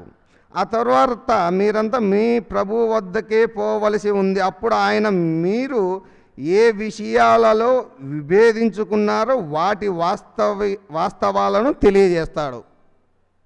లాస్ట్కు ఇటువంటి విషయాలు అంటే ఇందాక చెప్పారు చూడు, భార్య చేసినటివన్నీ భార్యకే చెల్లుతాయి, భర్త తప్పులు చేసేనక అంటే పాపం చేస్తేనక ఆమెకే చెల్లుతాయి. అటువంటి వాళ్ళంతా లాస్ట్కు ఎక్కడికి రావాలి? త్రైత సిద్ధాంత జ్ఞానానికి రావాలి. ఎందుకంటే త్రైత సిద్ధాంత జ్ఞానం తెలుసుకుంటేనే ఎవరి కర్మ ఎవరికి వస్తుంది, ఎవరి కర్మ ఎవరు అనుభవిస్తాడు అనేది స్పష్టంగా చెప్పి ఉన్నాడు.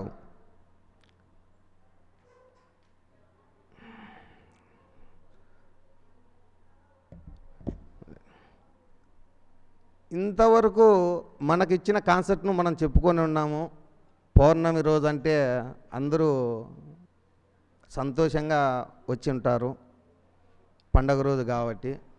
కాకపోతే కొంతమంది జ్ఞానులు మేము 100 గ్రంథాలు చదువుకున్నాము, ఇంకా ఏముంది, ఆయన ఉన్నప్పుడైతేనక ఏదో కొత్త కొత్త జ్ఞానం చెప్తున్నాడు, వస్తాన్నాం, ఇంటాన్నాం, పోతాన్నాం, తెలుసుకుంటాంటిమి, ఇప్పుడు ఏముంది అని అనుకోవద్దండి. ఎప్పటికైనా కూడా ఇక్కడికి విచ్చేసిన వారికి ఆయన కొత్త జ్ఞానాన్ని అందిస్తాడు. అది ఏ విధంగా అందిస్తాడనేది మీకు ఆయన ఇంతకుముందు ఒకసారి చెప్పాడు, పాత్రతో పని లేదు, పాత్రలో నుంచి వచ్చే భోజనమే మీకు అవసరం. అలాగే ఏ శరీరం నుంచి ఏ విధంగా ఏ జ్ఞానాన్ని అందిస్తాడనేది ఆయనకే చెల్లు. దయచేసి అందరూ కొంచెం శ్రద్ధగా వినండి. మీకు ఎంత మటుకు జ్ఞానం తెలుసు అనేది కొత్తగా మేము చెప్పాల్సిన అవసరం లేదు, మాకే అంత తెలుసు అని అనుకోవద్దండి. మీకు ఎప్పటికెప్పటికీ కొత్త జ్ఞానం ఏదో విధంగా వస్తూనే ఉంటుంది. అలాగే ఈరోజు పొద్దునీడి మేము నా కొడుకు వస్తున్నప్పుడు ఆయన యాడికి పోతున్నామంటే మందిరం కాడికి పోతున్నాం. మందిరం కాడికి ఏముంటుందంటే నీళ్లు తాగని అన్నాడు. కరెక్టే, ఆడ అర్థమైనది నాకేందంటే జ్ఞానం అనే నీళ్ళను మేము తాగడానికి వస్తున్నాం, నాకు అర్థమైంది, కాకపోతే మా భార్యకు అర్థం కాలేదు. అలాగే ఒకసారి ఆయన నిద్ర రాని సమయంలో కొన్ని రాతలు రాస్తుంటే ఈయన వచ్చేసి MBBS చదువుతున్నాడు, రాసుకుంటున్నాడు, ఏదో సంథింగ్ అనింది. అది ఏమనేది కూడా మాకు కూడా అర్థం కాదు. కొంతమంది జ్ఞానులం అని అనుకుంటున్నారు కదా కొంతమంది, వారికి ఉప్పునే ఎరగనివాడు నిప్పునెలా ఎరగరా, నిప్పుని నెగిరినవాడు ఉప్పును రుచి చూసరా, ఉపదేశం ఉన్నవాడు నిప్పునిచ్చిన వాడిని ఎరిగరా, కూడు తిన్నవాడు ప్రకృతిని సృష్టించిన వాడిని చేరరా అని ఒక క్వశ్చన్ వేశాడండి. దీనికి అర్థం ఏమి అనేది మాకైతే అర్థం కాలేదు. ఇంకొకసారి కూడా ఎక్స్ప్లెయిన్ చేస్తాను, కావాలా శ్రద్ధగా, మాకు కొత్త జ్ఞానం కావాలా, ఇంతకుముందు చెప్పేది దాంతో ఉండే గ్రంథాలలో చెప్పే జ్ఞానమే చెప్తున్నాం వింటున్నాం అనేది లేకుండా మళ్ళీ చెప్తాను. ఉప్పునే ఎరుగని వాడు నిప్పునెలా ఎరిగరా, నిప్పు నెరిగిన వాడు ఉప్పును రుచి చూసెరా, ఉపదేశం ఉన్నవాడు నిప్పునిచ్చిన వాణ్ణి ఎరిగరా, కూడు తిన్నవాడు ప్రకృతిని సృష్టించిన వాడిని చేరెరా. ఇంతటితో సెలవు. అంతటా వ్యాపించిన అల్లాను ఆరాధిస్తూ ఈరోజు ముస్లిం మరియు క్రైస్తవుల జ్ఞాన చర్చ సందర్భంగా మాకు ఇచ్చిన వాక్యాలు సూరా 14 ఆయత్ 4. మేము ఏ ప్రవక్తను పంపినా అతడు విషయాన్ని స్పష్టంగా విడమరిచి చెప్పడానికి వీలుగా తన జాతి వారి భాషలో మాట్లాడే వానిగా చేసి పంపాము. ఆ పైన అల్లా తాను కోరిన వారిని అపమార్గం పట్టిస్తాడు, తాను కోరిన వారికి సన్మార్గం చూపిస్తాడు. ఆయన సర్వాధిక్యుడు, వివేకవంతుడు. ఇంకొక వాక్యము సూరా 50 ఆయత్ 18. మనిషి నోట ఒక మాట వెలువడటమే ఆలస్యం, అతని దగ్గర ఒక పర్యవేక్షకుడు దాన్ని నమోదు చేయడానికి సిద్ధంగా ఉంటాడు. ఈ వాక్యం చూసినప్పుడు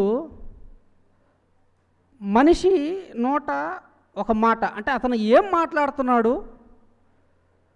పర్యవేక్షకుడు ఏమని నమోదు చేసుకుంటున్నాడు? అతను నమోదు చేసుకోవటం వల్ల మనకి లాభమా నష్టమా? అతను నమోదు చేసుకోకుండా ఉండేదానికి మనం ఏం చేయాలి? ఇవన్నీ ప్రశ్నలే మనకి ఈ వాక్యం అర్థం అవ్వాలి అంటే.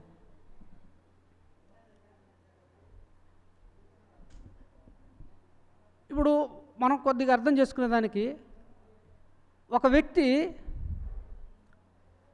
తన తెలిసిన వ్యక్తికి సహాయం చేయాలా అన్న ఆలోచన అతనికి కలిగిందనమాట. కలిగినప్పుడు అతను ఏం చేశాడు? కొంత ధన సహాయం చేశాడు.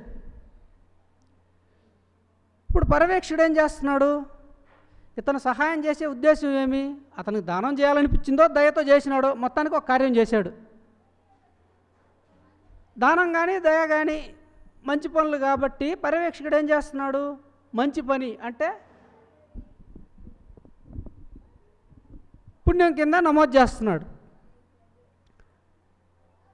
అదే వ్యక్తి ఇంకో వ్యక్తి మీద కొంత అంటే వ్యతిరేకంగా మాట్లాడటం జరిగిందనుకోండి, దండించడమో లేకపోతే ఇంకేదైనా, అప్పుడేం చేస్తాడు? అది క్రోధం వల్ల అయినా ఉండొచ్చు, అసూయ వల్ల అయినా ఉండొచ్చు, ఏదైనా కావచ్చు. అవి చెడు గుణాలు కాబట్టి పాపం కింద నమోదు చేస్తున్నాడు. మీరు బాగా గమనిస్తే ఒక మనిషి పుట్టినప్పటి నుంచి చనిపోయే వరకు ఏదో ఒక ఆలోచన చేస్తున్నాడు, ఏదో ఒక పని చేస్తున్నాడు. దాంట్లో మంచి పనుల్లో చెడ్డ పనుల్లో పర్యవేక్షణ నమోదు చేస్తూ ఉన్నాడు. ఇప్పుడు ఏమైంది? చివరికి అది పాప పుణ్యాల చిట్టాగా తయారైంది. ఇప్పుడు ఏమవుతుంది ఆ పాప పుణ్యాల చిట్టా అంటే? ఖురాన్ గ్రంథంలో ఏం చెప్తారంటే,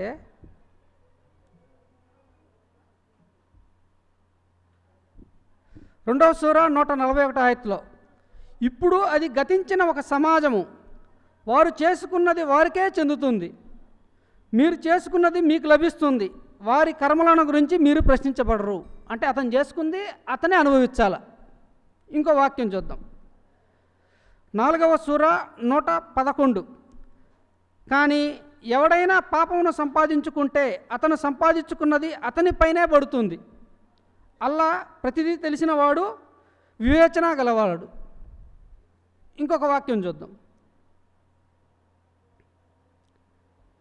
53వ సూర 39వ ఆయత్తు, ప్రతి మనిషి దేని కొరకు పాటుపడతాడో అది మాత్రమే అతనికి లభిస్తుంది. అంటే అతను మంచి పని చేస్తే అతనికే లభిస్తుంది అది తిరిగి, ఒకడు చెడు పని చేస్తే అదే తిరిగి లభిస్తుంది. ఇంకొక వాక్యం చూద్దాం. 35వ సూర 18వ ఆయత్తు, బరువును మోసేవాడెవడు మరొకరి బరువును మోయడు. బరువును మోసేవాడు ఒకవేళ తన బరువును మోపే నిమిత్తం వేరొకరిని పిలిచినా అతను సమీప బంధువు అయినా సరే కొద్దిగా కూడా ఎత్తుకోడు. అంటే ఇక్కడ మనం అర్థం చేసుకోవాల్సింది ఏంటంటే, ఒక మనిషి పుట్టి చనిపోయే వరకు తను ఎన్నో పనులు చేస్తున్నప్పుడు ఆ పనుల నుంచి వచ్చే పాప పుణ్యాలను అతను అనుభవిస్తాడు. ఇంకొంచెం లోతుగా ఆలోచిస్తే ఇక్కడ ఇంకొంచెం తెలివిగా, సరే ఒక మంచి పని చేశాడు, ఒక పుణ్యం వచ్చింది, అతను అనుభవించాలంటే మళ్ళీ పని జరగాలి కదా. మళ్ళీ ఆ పనిలో కొత్తది వస్తుంది, అది పాపం కావచ్చు పుణ్యం కావచ్చు. ఏమవుతుందంటే ఒక పని ద్వారా వచ్చిన పాప పుణ్యము అనుభవించేదానికి ఒక పని జరుగుతుంది, దాంట్లో మరలా కొత్త కర్మ వస్తుంది, దాన్ని మళ్ళీ అనుభవిస్తున్నాడు, దాంట్లో మళ్ళీ కొత్త సంపాదిస్తున్నాడు. ఇదేమైపోయింది? ఒక సర్కిల్ అయిపోయింది. దీని నుంచి బయటపడే మార్గం ఏంది?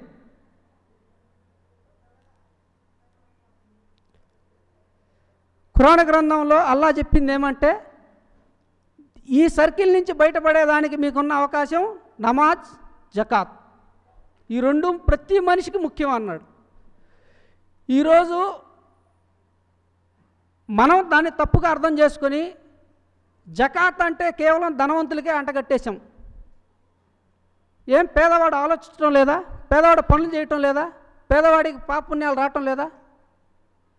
అతను ఆ చట్టం నుంచి బయటపడాలంటే అతను జకాత్ చేయాల్సిందే.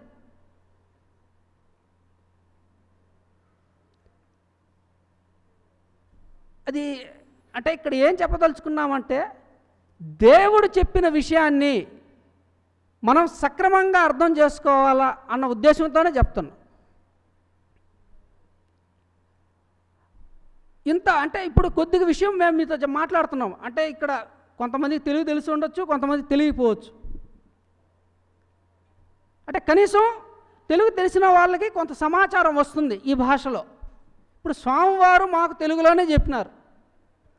ఆయన చెప్పారు కాబట్టి ఆ భాష మా దాకా వచ్చినప్పుడు ఆయన భావాన్ని కొద్దిగా స్వీకరించడం జరిగింది.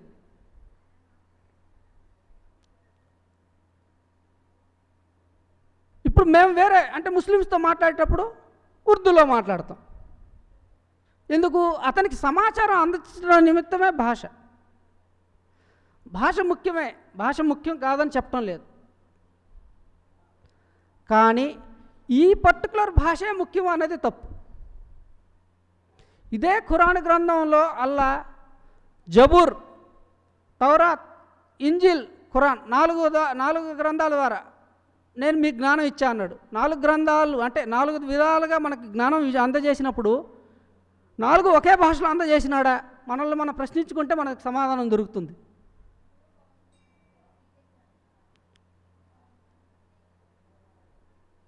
అంటే మనకి కేవలము దేవుడు ఏమి విషయం మనకి చేరవేయదలుచుకున్నాడో అది తెలుసుకోవటం ముఖ్యము.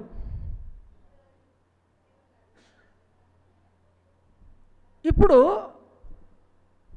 ఈ నమోదు చేసుకోకుండా ఉండేదానికి నమాజు జకాతు చేయాలా అన్నాం. ఎందుకు? ఈ నమోదు చేసుకోకపోతే ఏం జరుగుతోంది అది కూడా పూర్తిగా తెలుసుకోవాలి కదా ఖురాన్ గ్రంథం ద్వారా. ఇప్పుడు 6వ సూర 102 ఆయతులో అల్లా ఒక మాట చెప్పాడు. ఏమని చెప్పినాడు? సర్వకార్యకర్తను నేను అనే మాట చెప్పాడు. అంటే ఇక్కడ జరిగే ఏ పని అయినా నా వల్లనే జరుగుతున్నాయి. అందుకనే ముస్లిం సమాజంలో మనం ప్రతి పనికి దేవుని మీద ధ్యాస పోవాలన్న ఉద్దేశంతో పెద్దలు మనకేం నేర్పించారంటే ఇన్షా అల్లా అని నేర్పించారు, అల్హమ్దులిల్లా అని నేర్పించారు, మాషా అల్లా అని నేర్పించారు, అస్త్రవిల్లా అని నేర్పించారు. ఎందుకు? మీరు ఏం పని చేసినా కానీ చివరిలో మళ్ళీ దేవుణ్ణి మీరు గుర్తు చేసుకుంటున్నారు. ఎందుకు? ఆ కార్యం ఆయన ద్వారా జరిగిందని.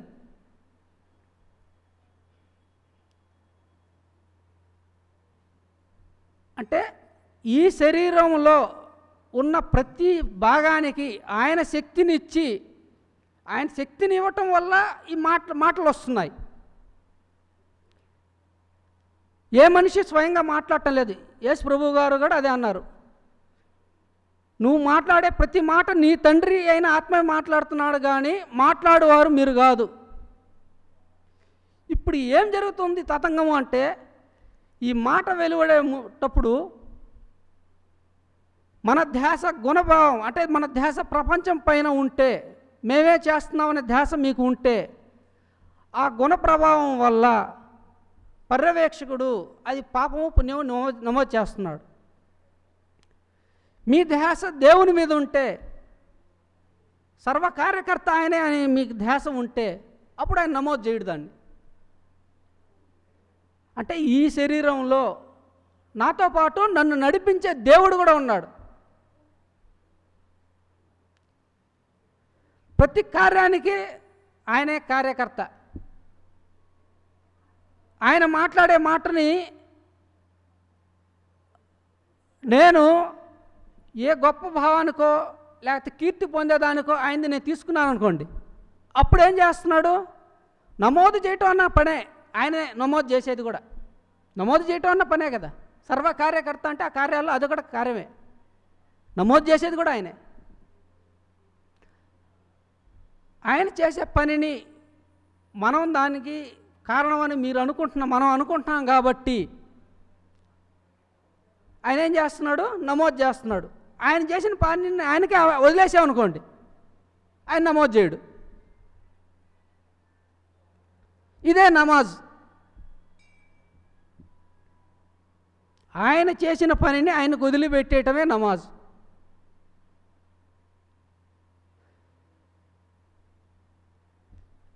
అందుకనే ఖురాన్లో ఒక విషయం చెప్తారు. ఇప్పుడు మనం ఏమవుతుందంటే ఈ బాధ్యత అంటే ఆ బరువును మనం మోస్తున్నాం కాబట్టి పాపపుణ్యాలు వచ్చి స్వర్గ నరకాలు అనేది అర్థమైనవి మనుషులకి.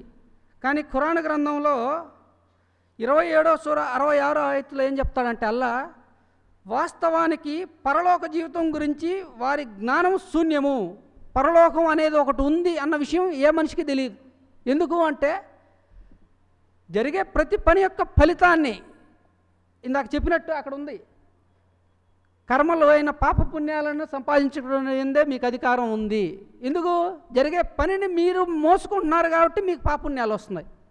కానీ కార్యం ఏందో మీకు అధికారం లేదు. ఎందుకంటే అది జరగద్ది. కర్మ ప్రకారం మిమ్మల్ని నడిపించేవాడు ఆ పని చేస్తాడు.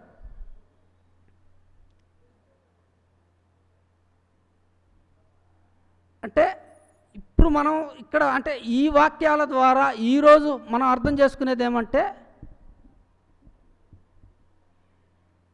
కేవలం ఆ బాధ్యత జరిగే పని యొక్క ఫలితాలని మనం మోసుకుంటే స్వర్గ నరకాలు వస్తాయి. ఆ ఫలితాలని మనం మోసుకోకపోతే మనం దేవునికి దగ్గర అవుతాం అని తెలియజేస్తూ ముగిస్తున్నారు. త్రిమత ఏకే గురువు, ఆధ్యాత్మిక సామ్రాజ్య చక్రవర్తి, శతాధిక గ్రంథకర్త, హిందూ జ్ఞానధర్మ ప్రదాత, సంచలనాత్మక రచయిత, త్రైత సిద్ధాంత ఆదికర్త శ్రీ శ్రీ శ్రీ ఆచార్య ప్రబోధన దేశుల వారి దివ్యపాత్మ నమస్కారం తెలియజేసుకుంటూ ఈరోజు ఇచ్చినటువంటి క్రైస్తవులకు ఇచ్చిన అంశము మత్తయి సువార్త 5వ అధ్యాయము 28వ వచనము. నేను మీతో చెప్పినదేమనగా ఒక స్త్రీని మోహపు చూపుతో చూచు ప్రతివాడు అప్పుడే తన హృదయమందు ఆమెతో వ్యభిచారం చేసిన వాడగును. అలాగే యోహాను సువార్త 9వ అధ్యాయము 41వ వచనంలో కూడా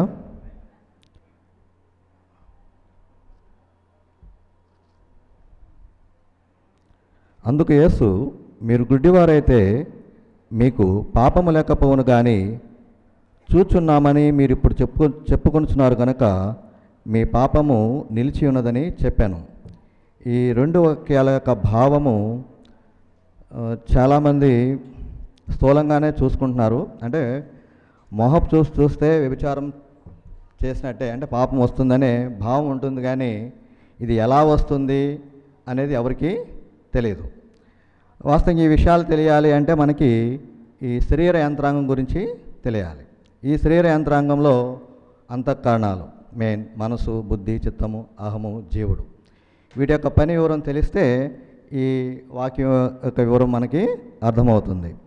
అందుకే ప్రభువారు మోహపు చూపుతో చూసి ప్రతివాడు అప్పుడే తన హృదయమందు ఆమెతో వ్యభిచారము చేసినవాడు అగును.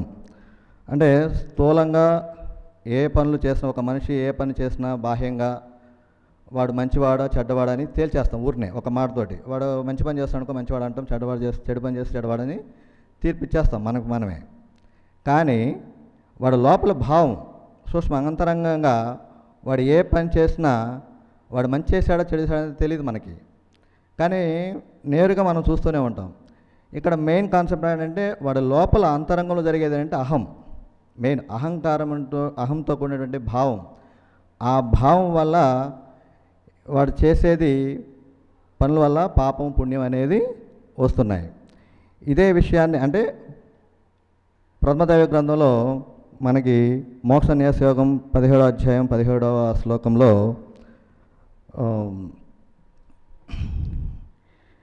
ఎవరైతే అహంతో లేకుండా లోకంలో ఉన్న వారిని హత్య చేసినాను, చంపినాను, వాడికి ఎటువంటి హత్యాపాపము అంటదు అని శ్రీకృష్ణ వారు ఆ రోజు తెలియజేశారు.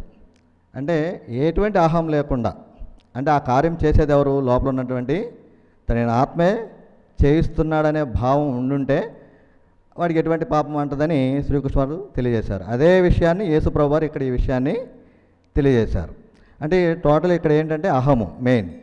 ఈ అహాన్ని ఎప్పుడైతే వదులుకుంటామో మనము మన శరీరంలో నుండి అన్నీ ఆయనే చేస్తున్నాడనే భావం ఎప్పుడైతే వస్తుందో నీవు కర్మయోగం చేసినట్లే అవుతుంది.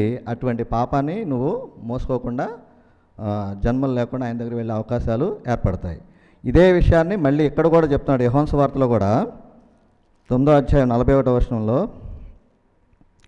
అక్కడ పరిసయ్యులకి సంభాషణ ముందు జరిగిన దాన్ని బట్టి ఒక అతను గుడ్డివాడు చూపు వస్తుంది. ఆ సందర్భంలో పరిసయ్యులు అతన్ని విమర్శిస్తారు. దానికి ప్రభువారు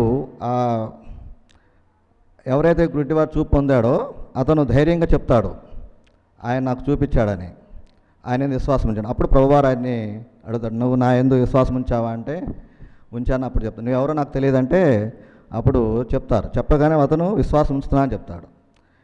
దానికి ఆ పరిసయ్యులు, మీరు గుడ్డివారైతే మీకు పాపము లేకపోవును, కానీ చూచున్నామని మీరు ఇప్పుడు చెప్పుకొంటున్నారు కనుక మీకు పాపము నిలిచి ఉన్నదని చెప్పాను. అంటే ప్రభువారు భూమి మీదకి వచ్చి స్పష్టంగా ఈ జ్ఞానాన్ని తెలియజేసినా సరే విశ్వాసం ఉన్నవా అంటే ఆయన తెలుసుకున్న వాళ్ళకి మాత్రం ఆయన చూడగలుగుతున్నారు, చూచి వాళ్ళు గుడ్డివారుగా ఉంటున్నారు. అంతేకాక ఈ జ్ఞానం ఎప్పుడైతే అంటే ప్రభువారి మీద విశ్వాసం లేకుండా ఉంటూ విమర్శిస్తూ ఉంటే వాళ్ళు అంటే స్థూలంగా ఆయన కనబడుతున్నా సరే వాళ్ళు గుడ్డివారి కిందే లెక్క. కానీ వాళ్ళు ఏమంటున్నారు, మేము చూస్తున్నాము అంటున్నారు. నేను చూస్తున్నాను, ఏది చేసినా సరే నేను చేస్తున్నాను అనే భావంతో ఉన్నారు. కాబట్టి మీకు ఏమేమి వస్తుంది, పాపం అనేది వస్తుందని ప్రభువారు ఈ విషయాన్ని తెలియజేస్తారు. ఇట్టి విషయాల్ని స్వామివారు మనకి చాలా చక్కగా గ్రంథంలో వివరించి తెలియజేస్తున్నారు. కాబట్టి శ్రీ శ్రీ ఆచార్య ప్రభనేశ్వర దేవపాద నమస్కారం తెలియజేసుకుంటూ ముగించుకుంటున్నాం.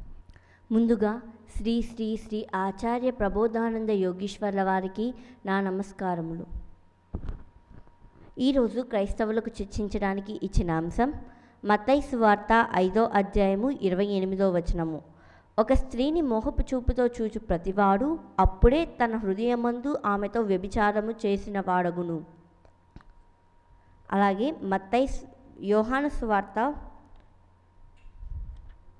9వ అధ్యాయము 41వ వచనంలో,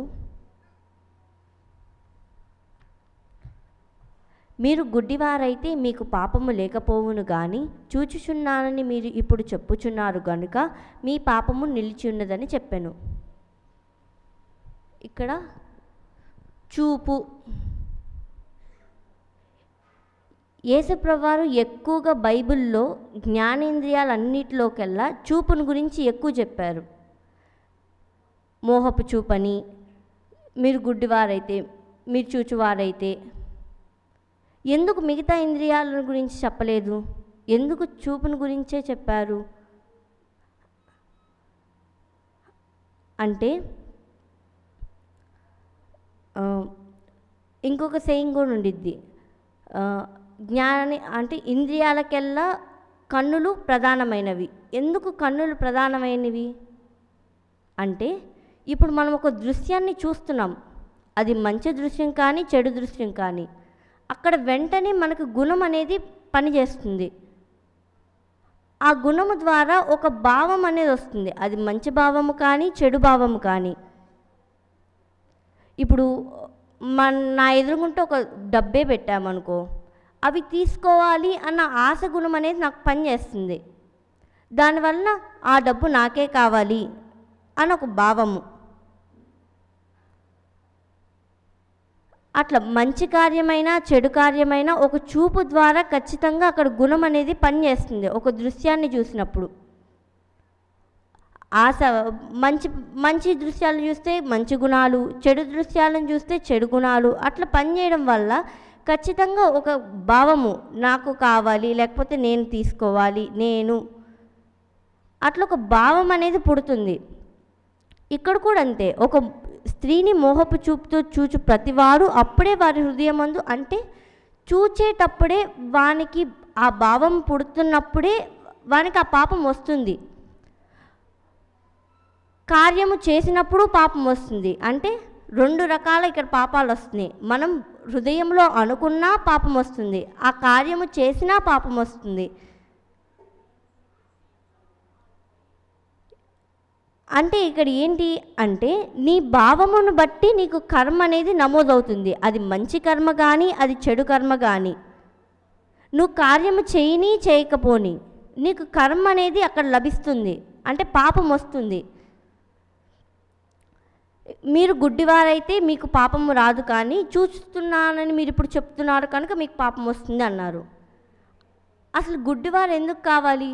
అసలు గుడ్డివారు ఎవరు అవ్వాలి అంటే, జీవుడుగా శరీరంలో మనం ఏ స్థితిలో ఉన్నాము అంటే, జీవుడు ఒక చెవిటివాడు, గుడ్డివాడు, మూగవాడు, అంటే ఏమీ తెలియనివాడు. అంటే ఇది ఒక ఇంద్రియం, శరీరానికి ఉన్న ఒక కన్ను అనేది ఒక ఇంద్రియం. ఆ ఇంద్రియం ద్వారా దృశ్యం అనేది మన లోపలికి తెలుస్తుంది. అది లోపలికి మనసు ద్వారా బుద్ధికి అట్లా అందుతుంది, అంటే అదొక ప్రాసెస్. కానీ జీవుడుగా నువ్వు తలలో ఉండి చూస్తున్నావా అంటే నువ్వు చూడడం లేదు, చూడడం లేదు. కానీ అక్కడ నువ్వు చూస్తున్నాను అని అహం పొందుతున్నావు, అంటే అక్కడ నీకు వస్తుంది ఆ భావం. నువ్వు చేయకపోయినా ఆ కార్యం నువ్వు చేస్తున్నావని నీకు అక్కడ భావము కలుగుతుంది, కనుక నీకు అక్కడ పాపం అనేది వస్తుంది. ఇంత గొప్ప జ్ఞానాన్ని అందించిన శ్రీ శ్రీ శ్రీ ఆచార్య ప్రబోధానంద యోగీశ్వర్ల వారికి నమస్కారం. మనకి ఇవ్వబడిన అంశము భావము భాష.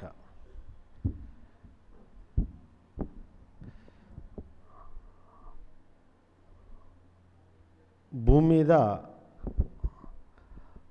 మనుషుల్లో కానీ జంతువుల్లో కానీ మొట్టమొదట పుట్టునది భావము.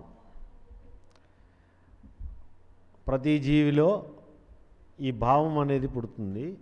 ఆ భావాన్ని ఎదుటివానికి వ్యక్తం చేయడానికి ఉపయోగపడేది భాష.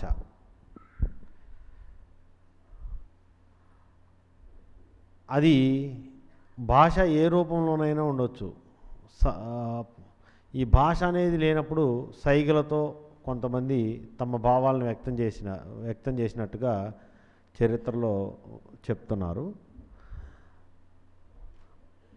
తర్వాత మొట్టమొదటిగా పుట్టిన భాష తెలుగు భాషగా, తెలుగు భాష నుండి అనేకమైన భాషలు ఒకదాని తర్వాత ఒకటి పుట్టినట్టుగా ప్రతి మనిషికి కూడా తన భావాన్ని వ్యక్తం చేయటానికి ఏదో ఒక భాషలో మాట్లాడటం జరుగుతుంది.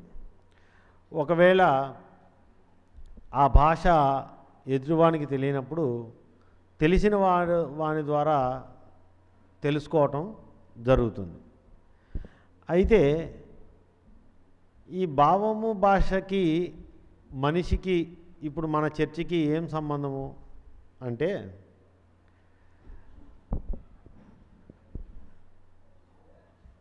ఈ భావం భాష గురించి చెప్పుకోవాల్సిన అవసరత ఆధ్యాత్మికంలో ఏముంది? ఆధ్యాత్మికము దైవజ్ఞానం అని చెప్పుకుంటూ ఒక భావం భాష గురించి మనం ఎందుకు మాట్లాడుకోవాలి అని అంటే, ప్రతి మనిషి కూడా ఈ భావము అనే దాని దగ్గర పాపపుణ్యాలను సంపాదించుకునే పరిస్థితి కలుగుతుంది ప్రతి మనిషికి. ఎందుకు ఈ భావము అనే దాని ద్వారా పాపము పుణ్యము కానీ వచ్చే అవకాశం ఉంది అంటే, ఇక్కడ ఈ భావం అసలు ఎక్కడుంది, ఎక్కడ పుడుతుంది అనేది కూడా ముందు తెలుసుకోవాలి. పాపపుణ్యము పుట్టే అవకాశము ఈ భావం దగ్గరే వస్తుంది. కాబట్టి అసలు ఇది ఎక్కడ పుడుతుంది, ఈ భావం అనేది ఎక్కడ పుడుతుంది, ఎలా పుడుతుంది అని అంటే, ఈ ప్రతి మనిషికి ఒక శరీరం ఉంటే ఆ శరీరంలో 25 భాగాలు ఉంటే 25వ భాగంగా జీవుడు ఉంటే ఆ జీవుని చుట్టూ బుద్ధి అనే ఒక పొర ఉంది. ఆ బుద్ధి అనే ఒక పొరలో నుండే మనిషి అనేక రకాలైన ఆలోచనలు బుద్ధిలో పుట్టడం వలన వాటన్నిటినీ జీవుడు తెలుసుకుంటూ ఉన్నాడు. అయితే ఈ జీవుని యొక్క బుద్ధిలో నుండి అనేకమైన భావాలు పుడతా ఉన్నాయి. బుద్ధి అనేకమైన భావాలకు ఒక గనిగా ఉంది. అటువంటి అనేక వేల భావాలు ఈ బుద్ధిలో నుండి పుట్టడము, దీని వెనక గుణాలు పనిచేయటం. అంటే బుద్ధి తనలో నుంచి ఎలా పనిచేస్తుందంటే, బుద్ధి గుణానుసారిణి అని చెప్పినట్టు ఈ గుణాలను అనుసరించే ఈ బుద్ధిలో అనేక రకాలైన భావాలు కలుగుతూ ఉన్నాయి. మరి ఇన్ని వేల భావాలు ఈ బుద్ధిలో పుట్టినా కానీ ఈ మనిషికి ఈ భావాల్లో నుండి వచ్చే పాపపుణ్యాలు ఎలా అంటుతున్నాయంటే, ఈ బుద్ధి పక్కన చిత్తము పక్కన అహము అనే ఒక పొర ఉండటం వల్ల ఈ అహము అనే ఈ పొర ద్వారా, లేకుంటే ఈ అహము అనే ఒక భాగం ద్వారా మనిషి ఈ భావాన్ని సొంతం చేసుకునే పరిస్థితి ఉంది. అంటే దానిని జీవుడు పొందుతున్నాడు. ఆ భావాన్ని ఎలా పొందుతున్నాడంటే అహంతో కూడుకున్న వాడై అహంభావమును పొందుతున్నాడు. ఈ అహంభావము ఎప్పుడైతే కలుగుతుందో అప్పుడు వానికి పాపము కానీ పుణ్యము కానీ వాడు ఆ ఆలోచనలో వచ్చేటటువంటి ఆలోచన, అది మంచి ఆలోచన అయితే పుణ్యము, చెడు ఆలోచన అయితే పాపము వస్తున్నాయి. దీనినే ఇక్కడ యేసుప్రభువు వారు మనకి ఇవ్వబడిన ఈ వాక్యంలో, ఒక స్త్రీని మోహపు చూపుతో చూస్తే అప్పుడే వాడు తన హృదయమందు ఆమెతో వ్యభిచారం చేసిన వాడయ్యాడు, వ్యభిచారం చేసిన వాడగును అని చెప్పినాడు. అంటే ఇక్కడ పని ఏదో ఒక దారిన పోయే స్త్రీనో ఎదుటున్న స్త్రీనో ఎవరో ఒక స్త్రీని మోహపు చూపుతో చూశాడు. అంటే మోహము అంటే ఏంటి అంటే కోరిక, ఆశ, లేకపోతే క్షమించండి, మోహం అంటే నాది అనే భావం, నాది అనుకోవటం, నా వాళ్ళు అనుకోవడం అన్నమాట. అక్కడ మోహపు చూపుతో చూస్తేనే వ్యభిచారం చేసినట్లు అవుతుందా అంటే, ఈ మోహం తర్వాత ఇంకోటి కామము, కామము, ఈ 12 గుణాలతో కూడుకున్నటువంటి ఏదో ఒక భావాన్ని వాడు అక్కడ పొందుతున్నాడు. నేను సొంతం చేసుకోవాలనే ఆలోచన వాడికి ఎప్పుడైతే వచ్చిందో వెంటనే అది అహంతో కూడుకున్న భావం కలిగి అహంభావంగా మారి వాడు ఆ క్షణంలోనే ఎక్కడ వ్యభిచారం చేసినట్లయితుంది అంటే హృదయము అన్నాడు. అంటే బుద్ధిలో బుద్ధి ద్వారానే ఈ జీవునికి తెలుస్తుంది.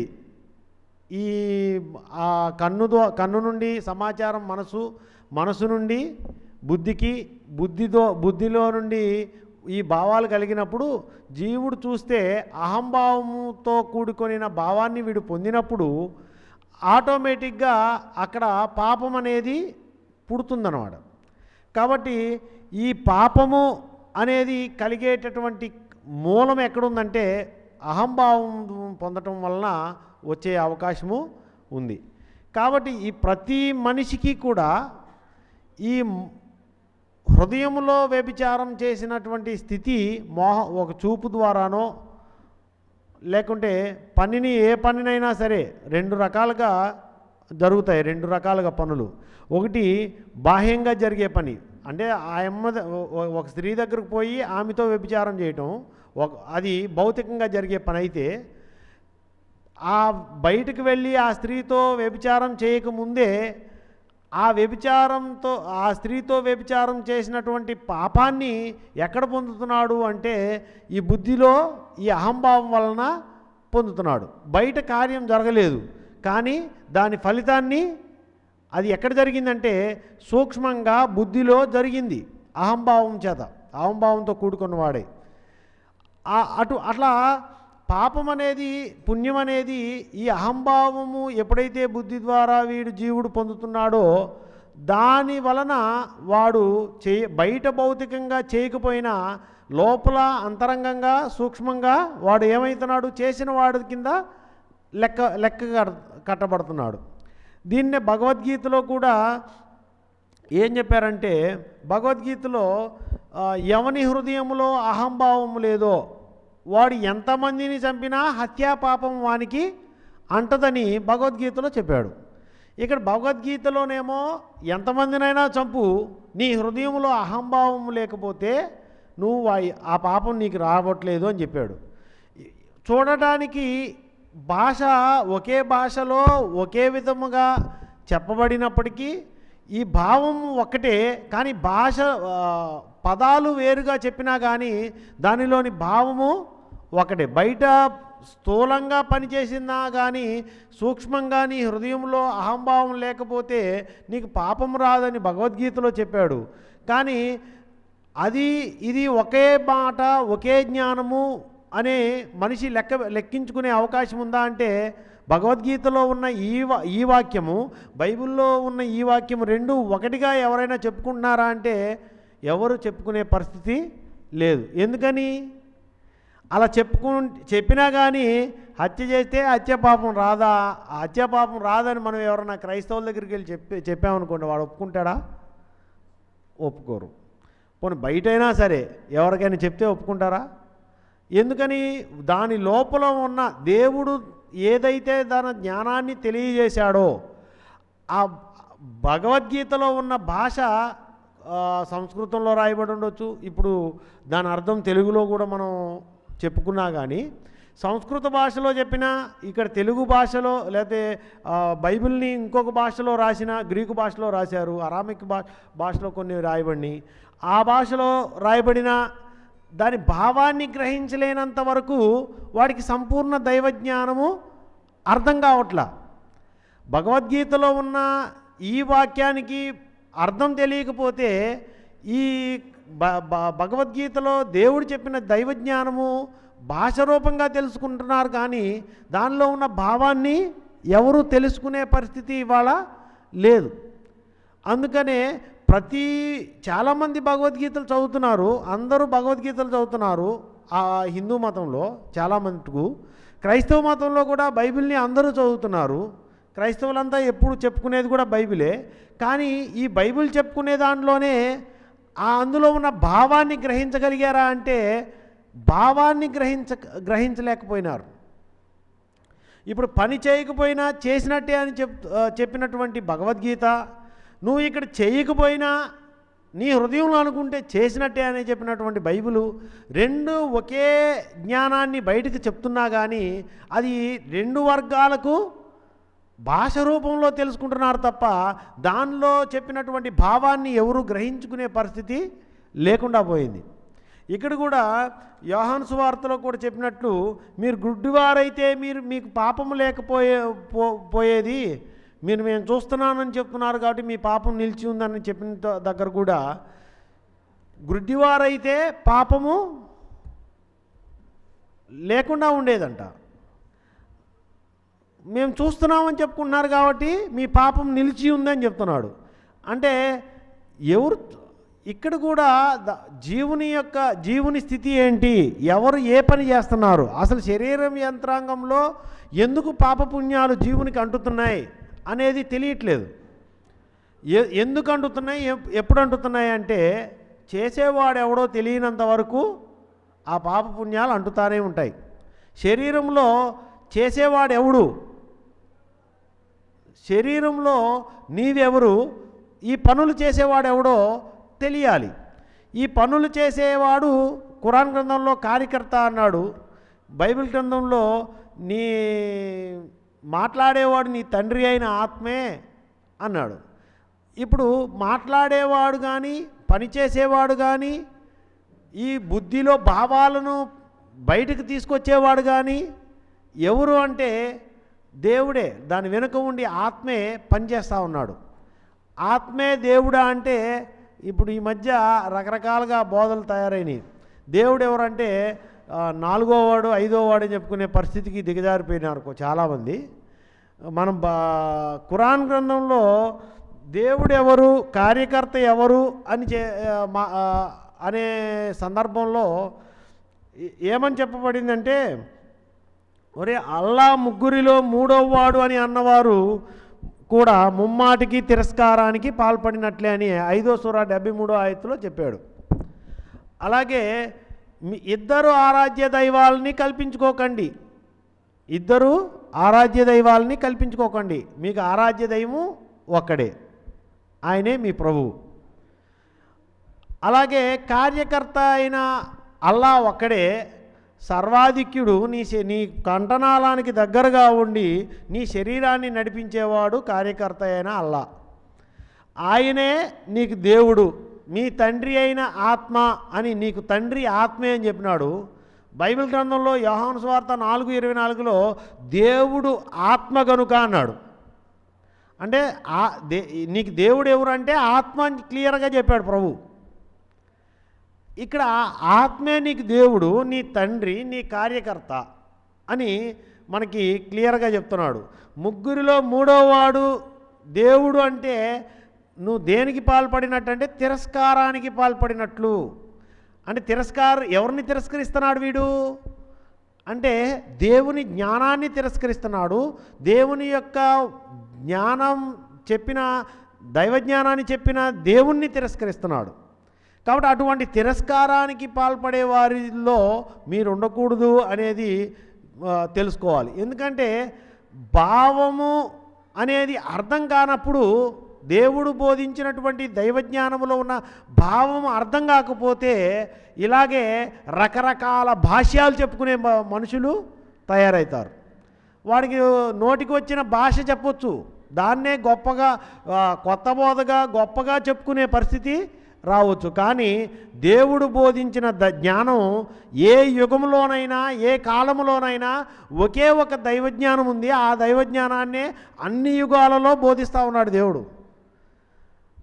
ఆ యుగంలో పూర్వం చెప్పబడిన జ్ఞానాన్నే మరలా నీకు కొత్తగా రకరకాలుగా నీకు వండి వార్చి కొత్త రుచులుగా నీకు దేవుడు మాత్రమే చెప్పాడు తప్ప మనుషులు బోధించే బోధలో అనేక రకాలైన కలుషితాలు ఉండే అవకాశము ఉంది.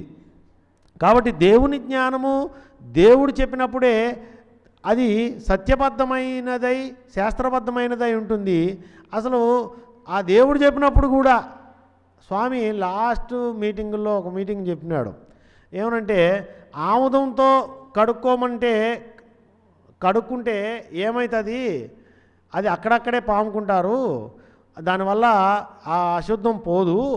కాబట్టి నేను ఏది చెప్తే అది మీరు నమ్ముతారా? శాస్త్రబద్ధంగా ఉండాలి కదా. శాస్త్రబద్ధమైందో కాదో ఎవరు చూసుకోవాలి? ప్రతివాడు చూసుకోవాలి, బుద్ధిని అక్కడ ఉపయోగించాలి. కాబట్టి దైవజ్ఞానం విషయంలో ఆ బోధల విషయంలో భాషల విషయంలో భావాన్ని నిజభావాన్ని దైవభావాన్ని తెలియనంత వరకు నువ్వు అజ్ఞానంలో ఉన్నట్లే. కాబట్టి అజ్ఞాన భావాలు అనేకమైనవి దైవభావాలుగా బోధించబడినప్పటికీ కూడా నిజమైన దైవభావం తెలియగలిగినప్పుడే నువ్వు సరైన మార్గంలో ప్రయాణించిన వాడివి అవుతావు. కాబట్టి ప్రతి ఒక్కరూ తెలుసుకోవాలి, భాష కంటే భావం ముఖ్యం. భావములన్నిటిలో నిజభావమైనటువంటి దైవభావము ముఖ్యం. అటువంటి దైవభావాన్ని తెలుసుకోవడానికే మనం ప్రయత్నం చేయాలి. కాబట్టి ఈ భాష అనే విషయాలలో చాలా జాగ్రత్తగా ఉండాలి. ఎందుకనంటే మనిషి ఈజీగా మోసపోయేది భావం దగ్గర. కాబట్టి ఈ భావం వల్లనే పాపపుణ్యాలు వస్తున్నాయి, ఈ భావం వల్లనే స్వర్గ నరకాలు వస్తున్నాయి, ఈ భావం వల్లనే నువ్వు దేవునికి దగ్గర కావచ్చు, ఈ భావం వల్లనే నువ్వు దేవునికి దూరం కూడా కావచ్చు. కాబట్టి ఇది చాలా ప్రాముఖ్యమైన విషయం ప్రతి జీవునికి. కాబట్టి దైవజ్ఞానాన్ని నిజభావాన్ని తెలుసుకున్నట్లయితే నువ్వు సద్మార్గంలో దేవుని మార్గంలో ప్రయాణించిన వాడు అవుతావు. కాబట్టి నిజమైన దైవభావాన్ని తెలియటానికి ప్రయత్నం చేయండి. ఒకవేళ నీకు ఏదైనా స్వామి రాసిన గ్రంథాలలో నీకు ఏదైనా అర్థం కాలేదంటే అది నీ బుద్ధిలోపం, మీ బుద్ధిభావలోపం తప్ప దేవుడు చెప్పిన జ్ఞానలోపం అయితే కాదు. అది గుర్తుపెట్టుకోవాలా. నాకు దేవుడు చెప్పింది అర్థం కాలేదనుకో, ఇప్పుడు కాదు ఇంకొకప్పుడుకో ఎప్పుడోకప్పటికి నీ బుద్ధి విచక్షణ పెరిగినప్పుడు నీకు అది దేవుడే అర్థం అయ్యే విధంగా చేస్తాడు తప్ప నువ్వు గాలికి ఎటు వీస్తే అటు పోయేవాడివైతే దానివలన ఎటువంటి ప్రయోజనము లేదు. నువ్వు అజ్ఞానంలోనే సృష్టి ఆది నుండి నువ్వు ఎలా ఉన్నావో ఇంకా ఇప్పుడు ఈ తర్వాత కూడా నువ్వు అలాగే ఉండే అవకాశం ఉంటుంది. కాబట్టి నిజమైన దైవజ్ఞానాన్ని దైవభావాన్ని తెలుసుకోవాలి. భాష ఏదైనా దేవుని చెప్పినటువంటి భావం ముఖ్యమనేది ప్రతి ఒక్కరూ తెలుసుకొని ఆ జ్ఞాన మార్గంలో మనమందరము పోవాలని ప్రతి ఒక్కరికి తెలియజేస్తూ ఇంత గొప్ప అవకాశం ఇచ్చి ఇంత గొప్ప జ్ఞానాన్ని అందించిన శ్రీ శ్రీ శ్రీ ఆచార్య ప్రబోధానంద యోగేశ్వర్ల వారి పాదపద్మలకు నమస్కరిస్తూ ఇంతటితో ఈ యొక్క జ్ఞాన చర్చా కార్యక్రమం ముగించడం జరుగుతుంది. అందరికీ నమస్కారం.